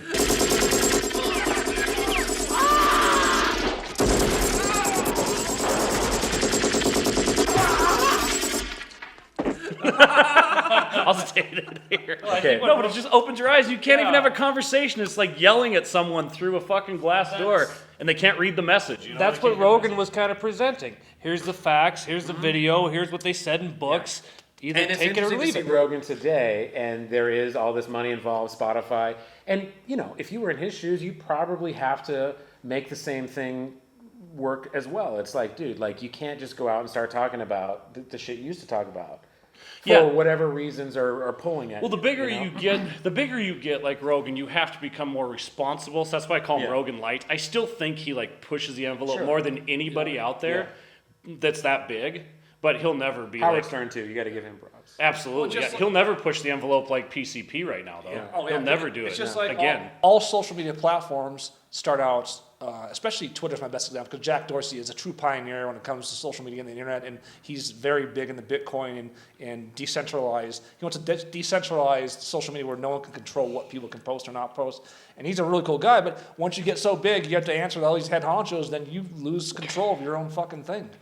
Which sucks, but once you get big, it's like, man, you can't say whatever the fuck you feel like. So I hope this podcast ends up going nowhere. No. So, Matt, do you want to see some golf cart footage of the moon here? Because I'm going to show you guys. I would love to. This is some of my favorite footage. This is official NASA footage. Okay, so. We can talk all we want about why they didn't go back, or so they were able to film this. And for you watching at home, I guess we'll have to talk maybe over it because I don't think there's any dialogue over this. But this is official Apollo mission, 16 millimeter high definition transfer footage. Okay, and I think that this is available if you look hard enough for it. So here we go. This is our finest astronauts on the moon with their golf carts.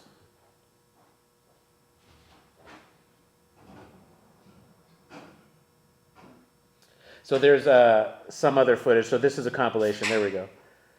So look at this, dude. I want you to really watch this. Look at the shaky cam. So obviously it's handheld. Pat, you're a filmmaker. You can chime in. This is a handheld camera. So the guy's obviously standing there. I didn't know there was that much gravity on the moon. But watch this. Really, really watch this.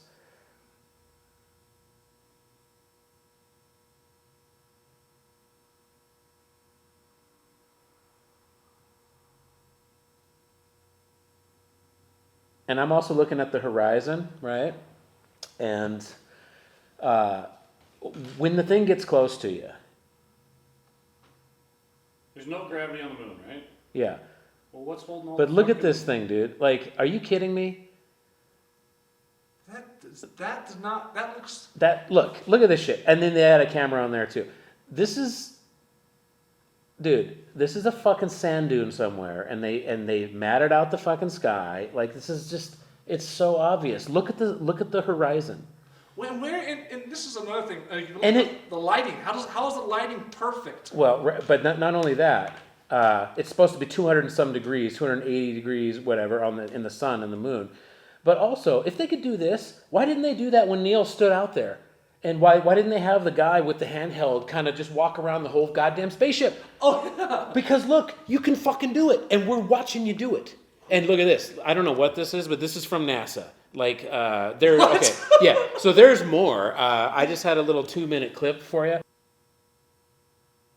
Maybe we could do a part 2 where I could really bring some more. And we got to have Mahoney on here to look at the other stuff. Who says that's actual NASA footage? Like, these are the transfers. I mean, that's the famous cart on the moon, and they have one of them playing golf. They have hours. I think it's like 8 hours of just random shit. Now, I don't know what mission that was from. It might have been the third, or because I don't think they brought the carts up there right away. But anyways, you brought these heavy ass carts up there. Like, didn't they say that just bringing a bottle of water would cost like $10,000 more because of the fuel cost to bring that much more weight? You know what I'm saying? Like, it's like bringing it had 2 of them. So bringing those up there like that, it's like, dude, if you can do that, then we can also have a fucking concert up there. We could also have a greenhouse up there. Like, why wouldn't we have a tourism in 1975? How about 1986? How about 1994?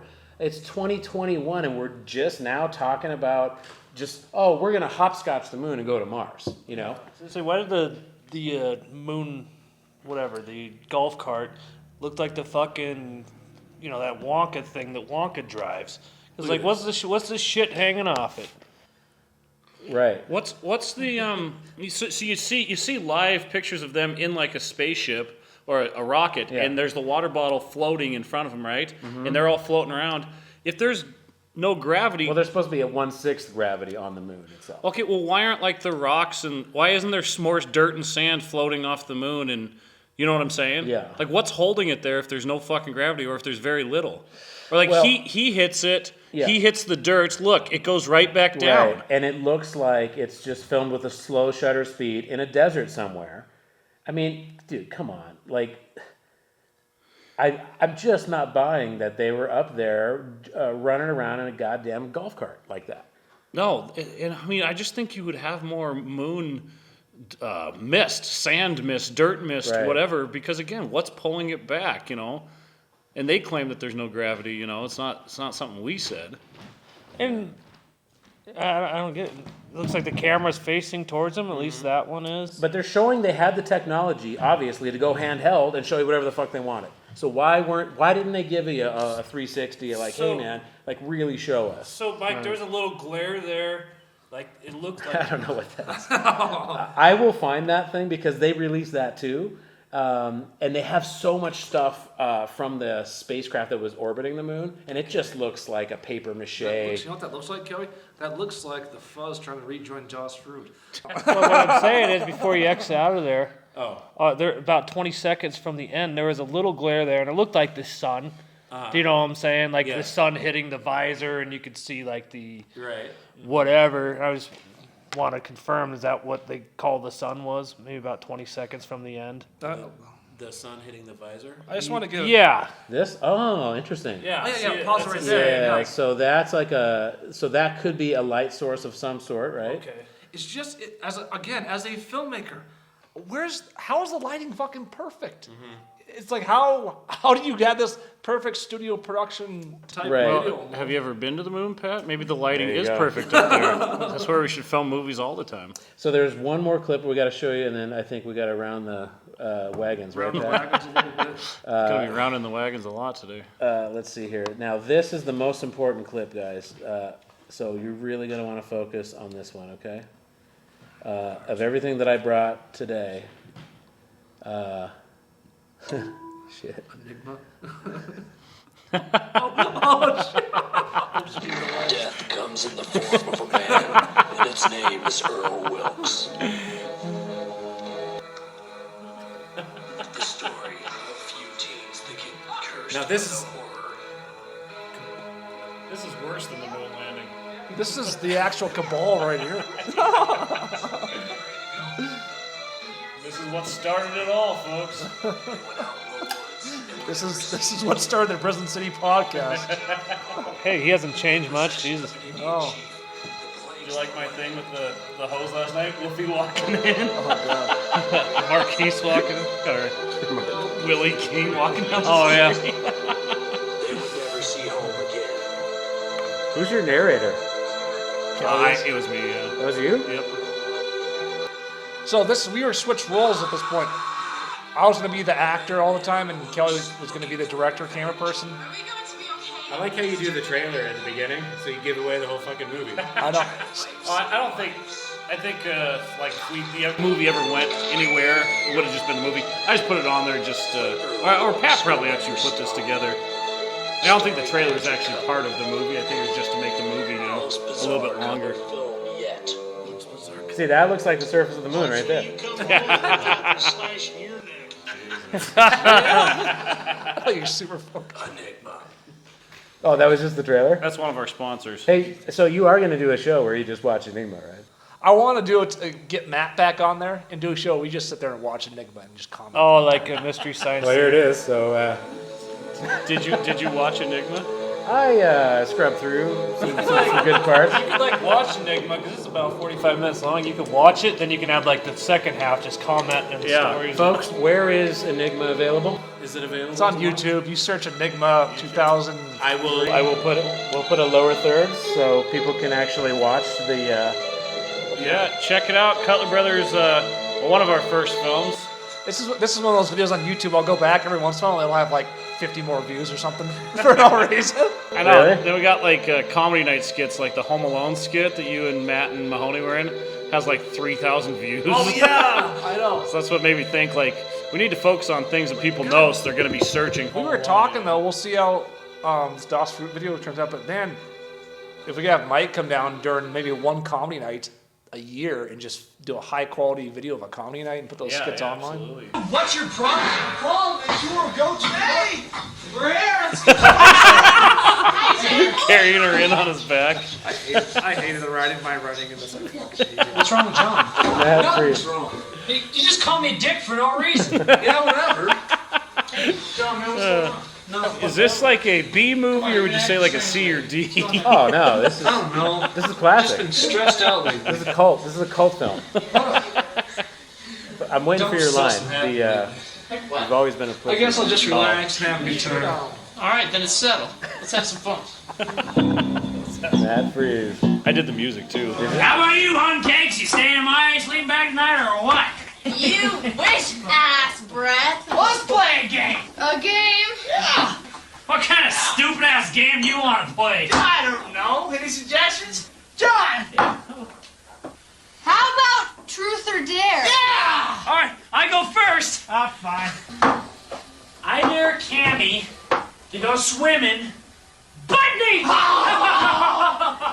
Get it? Yeah, what are you, chicken? No. Come on, John. It's all in the game. She doesn't have to do anything she doesn't want to.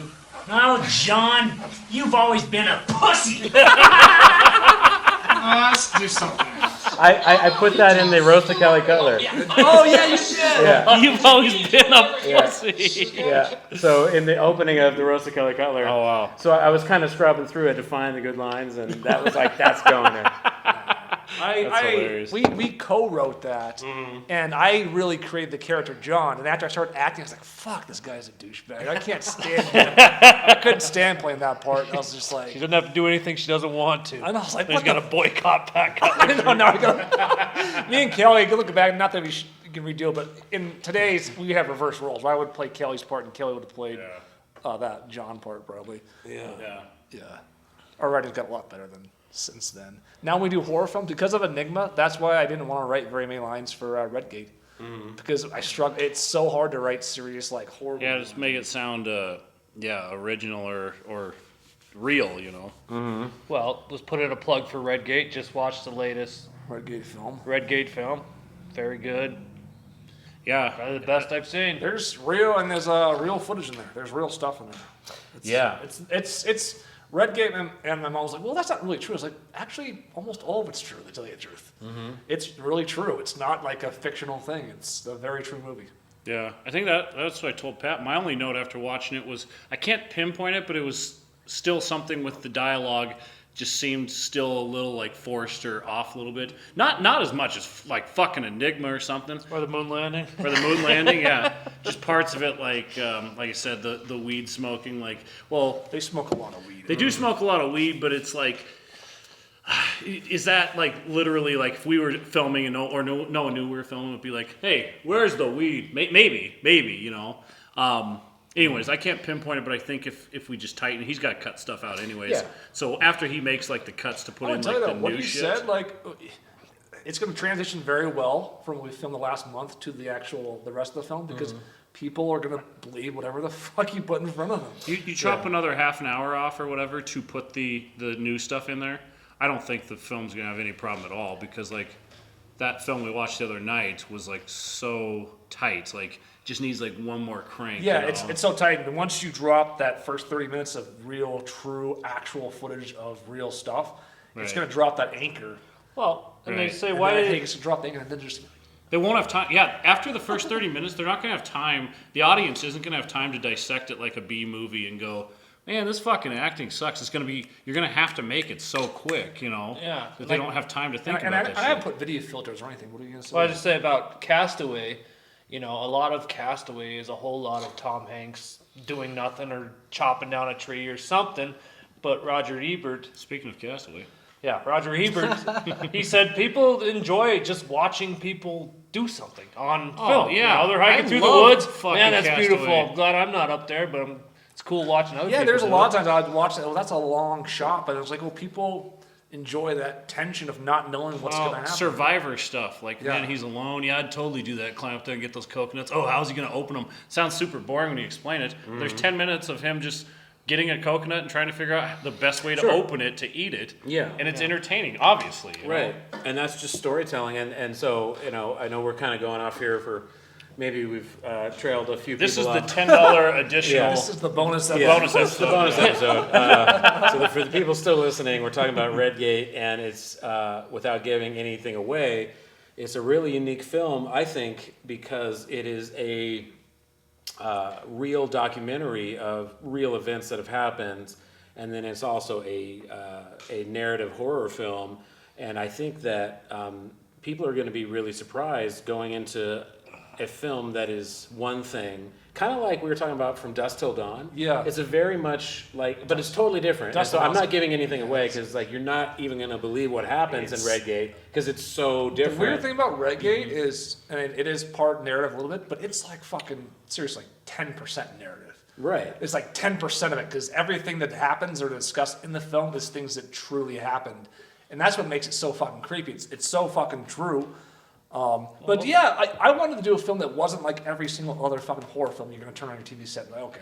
It's hard to be original too and Very unique hard. nowadays because there's millions of movies out there. It's really fucking hard to get something like Chainsaw Massacre, Blair Witch Project, you can name a bunch of them, where, you know, Friday the 13th, where it's just so new and raw and you're like, man, that gives me the heebie-jeebies because I've never seen that. But if you're making the same movie with the CGI, that's why I hate most modern-day horror movies.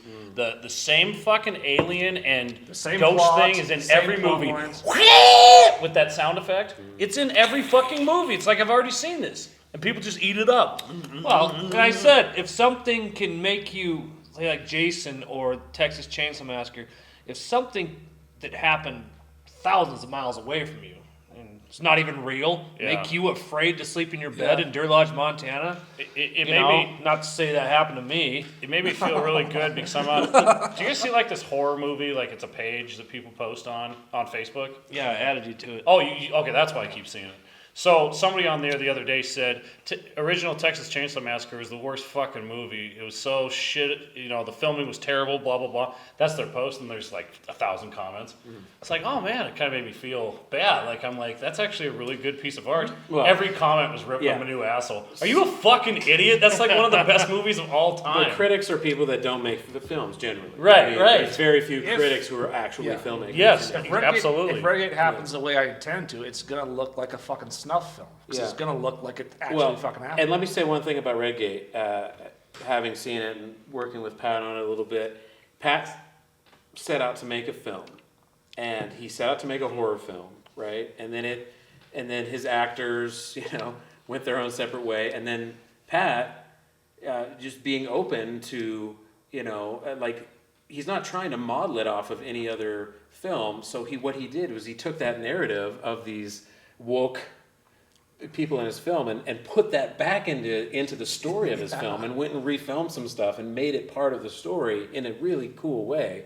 And then also just this Redgate area, as he's making the film, he's learning more and more and more about the real shit that happened, you know. So it's a unique film in that Pat is just open to making a piece of art to whatever comes to him, and that's why I think Redgate is going to be, you know, a really successful. It's weird for me as the experience keeps going on. It just feels like I just have become part of the film where it's like, you know, what's next? You know, what's the next little thing I'm going to do? Where it's just like, it's so fucking real because, again, like you said, reshooting the stuff or not reshooting but shooting more stuff is like, that's all fucking real. This is a lesson in being open. We just talked about Alan Watts on the break. Look him up. He's great. But being open to what the world and the universe gives you, because he told me about your conversation, you know, with Pat and saying, hey, why don't you open it like a documentary, blah, blah, blah. And he messaged me that night, and I was just like, why the fuck not? Yes, why the fuck not? You're trying to make something no one's ever seen.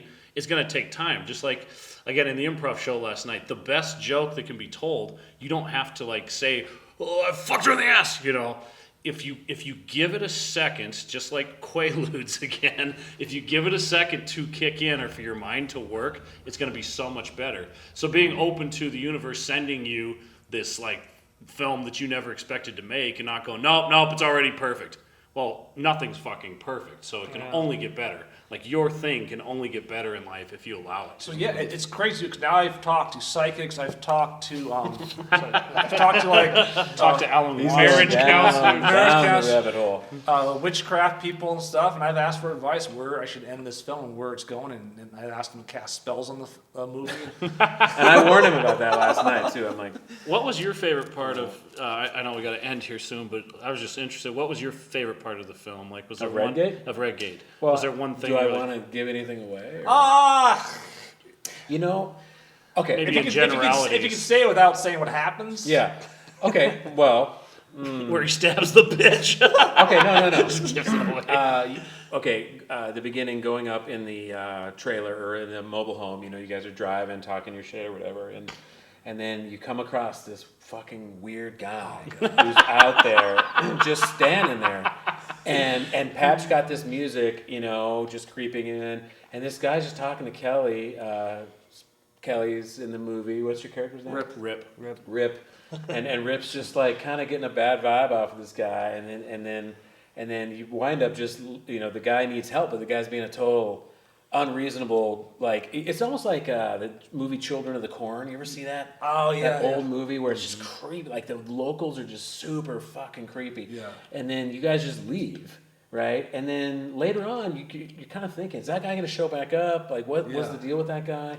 And without saying too much, but it kind of gives you that right off the bat. You're just like, ooh, something's off. And then, you know, Kelly at the campfire starts telling the real Redgate stories, and then, you know, it goes from there. But so that was one of my favorite parts. And then also there was a scene where you know, someone was in the background, like in the trees, and you can't, like, I noticed. You saw it, so that's. But Pat said that some people didn't. We notice tested it. that. And we screened it here, and we had one new person that's seen it before, and he saw it because I cut it like it's 4 or 5 times. Yeah, you have a chance to see it, and he saw it on the 4th or 5th time. Mm-hmm. And I saw it like the first cut like a year ago, but now I can't fucking like see it. I try to look for it every time. Maybe I'm looking too hard. Like, where's Waldo? Yeah. But I can't see it anymore. You know? It's a great shot. I wish we would have just called you. If I had known the way I know, I wish we just would have called you Kelly in the film because you play your fucking self. Yeah. Right. You know what I mean? He plays it. So it's fucking it's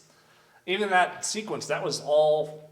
That initial sequence you talked about when we pulled down or whatever, that was all real. That was all ad-libbed. I mean, that's probably why Mike liked that sequence so much, because it wasn't part of the. Not that the script's bad, but it wasn't part of the script at all. And the more natural, we talk about this about Cottonwood City Project all the time. The more natural you can play it, where it's just like, well, this is straight out of my fucking head or anybody's head. It's so much better than just. I am saying this thing to you because it's on the page, you know? It's just so much better to put your own spin on it, you know? There's barely any script, but I followed that guy you sent me, Joe... Swansburg? Yeah, he does that same shit. Rogan. He doesn't have fully scripted out lines. Well, he has some or whatever, but he has that same format. That's how Blair Witch is written. Yeah. I met Everything those guys, tell the us. Blair Witch guys, Did at you? a film festival. Wow. Yeah, Oh, they were cool. just in a room like this, and Oh, fuck, I and love that's that. the thing, man, about cult films like this is like, maybe one day, 10 years from now, you'll be celebrating your 10th anniversary and talking about all the crazy shit, how the cast like walked out because they're supposed to do ADR. Yeah. Which is really hard to do, and so I mean, they got paid for everything. Their Yeah. contract literally said like you need to do the post production. Obviously. Did I ever tell you they actually reached back out to us? So 7 straight months they refused to do the audio, or they don't respond to my message or anything. 7 months they see me on TV with Kelly's in the background, but they see me on TV talking about the movie and aliens and stuff, and suddenly they're like, "Oh, hey, yeah, we want to do audio now." So I just ignored them because I was like, 7 months later, it's too fucking late, We got Esteban too in there. That came about. But now it's changed, right? It's a changed thing, yeah. And their attitude, and I hope you guys put this in the movie, so maybe I shouldn't say when too you much. when you watch the movie, and we were watching it at the end of the night, it's like, Party's like, fuck, they're such little bitches.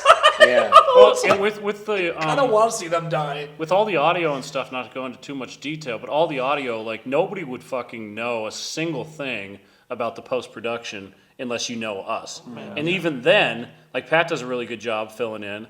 My audio. I can tell it's Pat though. Yeah, Oh, but you definitely. can, but no one else. I don't like Yeah. it matches up, and I'm Right. like, man, that looks like he's talking. And my audio's obviously me, but outside of that, the girls that we had, the new girls that came in, they sound almost identical to what those. Kaya, I cannot tell between Kaya Yeah, and Kaya and sounds Haley. just like the actress. And Marianne sounds exactly like Taylor Yeah. Caprera. Yeah, that was probably some of the best dubbing I've seen. And That's the why last, it took so long. The last 20 minutes of Redgate is creepy as shit. And if your goal is to have where people don't sleep at night or it's the scariest movie ever, dude, it's fucking creepy as shit. And it's really well done. And you guys, there's good action. There's really surprising shit. It shouldn't be enjoyable. It should be an experience. I wanted to make the killings, because obviously that's not giving away people are going to die in a horror We're going film. to give the whole movie away. Yeah. We might as well tell them everything. But I mean, obviously in a horror film, this is the Blair Witch. I wanted to make it feel as brutal as fucking possible. Yeah. Oh, you did that. Yeah. Yeah. Yeah, that Big was my time. goal. In Yeah. fact, I was like, dude. And I know we can't talk about this forever, but those scenes, those brutal scenes, were fucking fun as shit to film. Like, we've grown up making little horror movies with the VHS camera, so to actually do it with all the things there, the special effects, the blood and everything, it was fun. And it took that scene, some of those scenes are kind of short, but we filmed like all afternoon on two different occasions on both of those. Which some people are like, well, Hollywood films for days. But I mean, for us, just to wake up and like, okay, we're doing a kill scene today, and it's all fucking day long. And you're covered in fucking syrup, If you do all day long, the first Saw movie, Saw 1, 2 fucking weeks to shoot the entire film? Yep. Yeah. That's what we're talking about for the sequel. And it's when this is the #1 film in America, I don't know what we'll be doing. But if, say a year from now, we do a sequel or half a year or whatever, come down and shoot for 2 fucking straight weeks, and that's all you fucking do. So you got to tell me, are you guys gonna do the opening where, Kelly's gonna do because he's talking about his friend and how he's kind of a bitch or whatever. And Yeah, how We already filmed it, yeah. You already filmed it. We already filmed it, yeah. That's gonna be so good because that's the genius of it is that the actors really did. Quit. We're just talking and about then, truth. But you came back and had Kelly be like, "Hey, man," and like bring that into the movie. Tie this into the moon landing. We're just talking about truth. Yeah. Yeah. By the time it's completed and you watch the whole film, you're not going to really know who's behind everything. It could be aliens, it could be meth heads, it could be so many different fucking things where it's just like, who the fuck is really behind this? Yeah. And that's why my mom's like, when she watched it, she's watched it a couple times. She's like, well, it's like, I don't understand. What was behind it all or whatever. Someone else said that to me too. I was like, well, that's the fucking point. Spoiler alert. Yeah, you're putting yourself out there in the raw, and you hit it on the head the other 20 minutes ago or whatever, where you said, filmmakers look at things like these fucking critics aren't filmmakers. So even Enigma or anything we've ever made, it's just like, give yourself a little bit of fucking slack, because someone watching the rough cut of a movie we just made that's 2.5 hours long probably is gonna not get anything out of it like we do. Like, oh fuck yeah, man, this shot right here. You know what I'm saying? But some people come in, you know, like we did the test group, and it was just pretty negative. I'm just like, you gotta expect that. They're not fucking filmmakers. They want to see the final, most beautiful version of this product. That's all they want to see. And you say spoiler alert too. I mean, keep in mind that when it's done, it's going to be even different than it is now. Yeah, and there's, completely. you know, you make 3 films: the one you write, the one you shoot, and the one you edit. And it's especially with this film. Who knows? Well, Pat might decide to film some more shit and put some other shit in there. And so, talking about it like this, you have a record of it now at this stage, and that's also what makes Redgate unique. Is that you're so open about it, and you're so. I mean, it's all the boycott Pat Cutler stuff, like all over social media. It's just this evolving. And that idea blended from when they first quit back, like, fucking 7-9 months ago or whatever. My idea was like, when the film finally comes out, I'm gonna come out with these T-shirts or whatever, and be funner than shit that go to the premiere with these T-shirts. And then more shit happened since. I was like, oh fuck this! It should be a movement to say you're fucking stupid if you boycott anybody on social media posts or anything. It's like, grow a fucking pair of balls. I think this movie really has the potential to be the next Blair Witch or like Paranormal Activity or Saw or one of those just comes out of nowhere. No one even sees it coming. Then all of a sudden someone watches it, then 10,000 people, then 1 million people. Oh honestly. yeah, definitely. To get it where it's gonna get, I envision it being the #1 film in fucking America at one point. Yeah. Probably for a couple weeks because it's gonna be that fucking crazy. It's And why wouldn't you say that? Yeah. I mean, the law of Should say attraction that. thing. Every successful filmmaker says that. Michael Jordan said that every day in his basement. Do you know? I mean, do you know? And this is a point I want to make sure on the home for a lot of filmmakers out there is in our previous films, Mad Dad, Going Hour. This is our 5th full-length feature film. Every previous film, it's like I tried to edit Going Nowhere as fast as possible. Got it out within a month. Edit Mad Dad as fast as possible. Got it out within like 2 or 3 weeks. Edit Cottonwood City Project. I started to take my time more in editing. Let's work on this for a while, get it out by December. Kid and Pete. God, I spent fucking 6 months editing that thing. Yeah. And now I got this film where it's like I spent almost a fucking year just trying to work this edited final version out. Because my patience is so fucking high with it, all these other things started to happen where it's like, okay, this can work better. Yep, and exactly. This can happen better. Give it time. You give anything time, it's going to be well worth it. Because time is the most valuable thing we have, right? So you can spend money to make something happen, but it's never going to be as good as giving your time. That's my thing. That's like giving your soul to something, you know? Because it's like if I can just give enough time to absolutely fucking nail this final film, it's like I don't care if it takes me a fucking year to edit the thing. Yeah. Because he's edited like little previews just for shits and giggles, like the Bender's Breakdown Yeah. preview, and you watch and you're just like, holy fuck, dude, that looks like a legitimate Hollywood preview. It's like, what if that amount of time or whatever you put into it, what if you did that for every segment of a film like Redgate, and it looks like you are. But Bender's Breakdown, I don't know how much time you spent on that preview, but that's still one of my favorite previews. I think it's the best preview we've ever had, and it's not even a movie. We didn't even finish the movie. Have you seen Bender's Breakdown? I don't think so. You gotta go. Yeah. Okay. Let's watch Bender's Breakdown.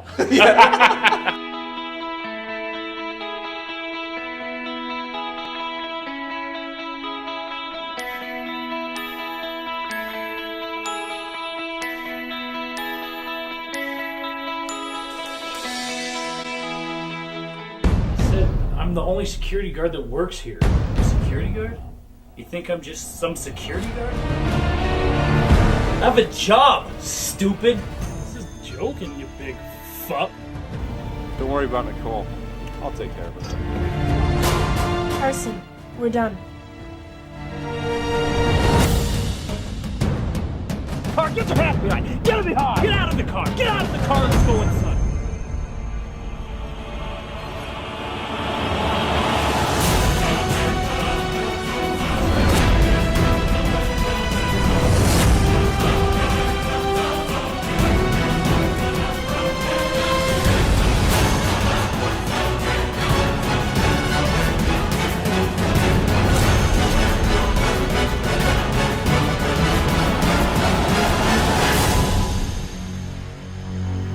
I'm leaving. For work.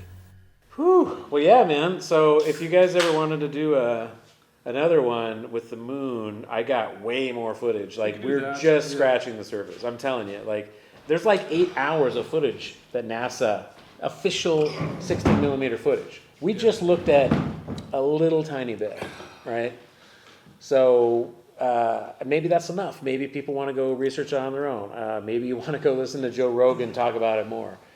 I might later tonight. Yeah, because it's fun, to listen to people who are in the moment. Obviously, once you just discover the stuff, you get passionate about it, and that's where Rogan was at that time, and now he's probably not interested in it anymore, and that's fine, because there's so many things in this world. The moon landing's not everything. It's like, I mean, dude, of all the conspiracies we talk about, the moon landing's like, what, 1 out of 200? Yeah. I mean, so it's like, what Kelly was saying about time. Yeah, we only have so much time in the day.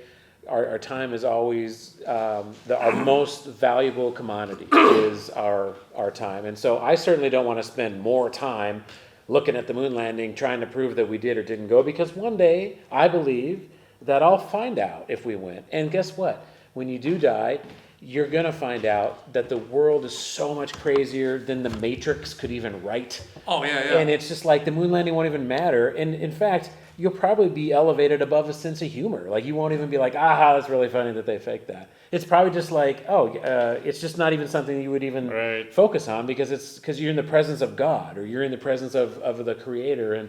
And so while we're here, it's just interesting to talk about, so yeah. So let's, folks, here we're going to round the horn. Everybody get their last statement here. We'll start with Matt. I wasn't prepared for a final speech.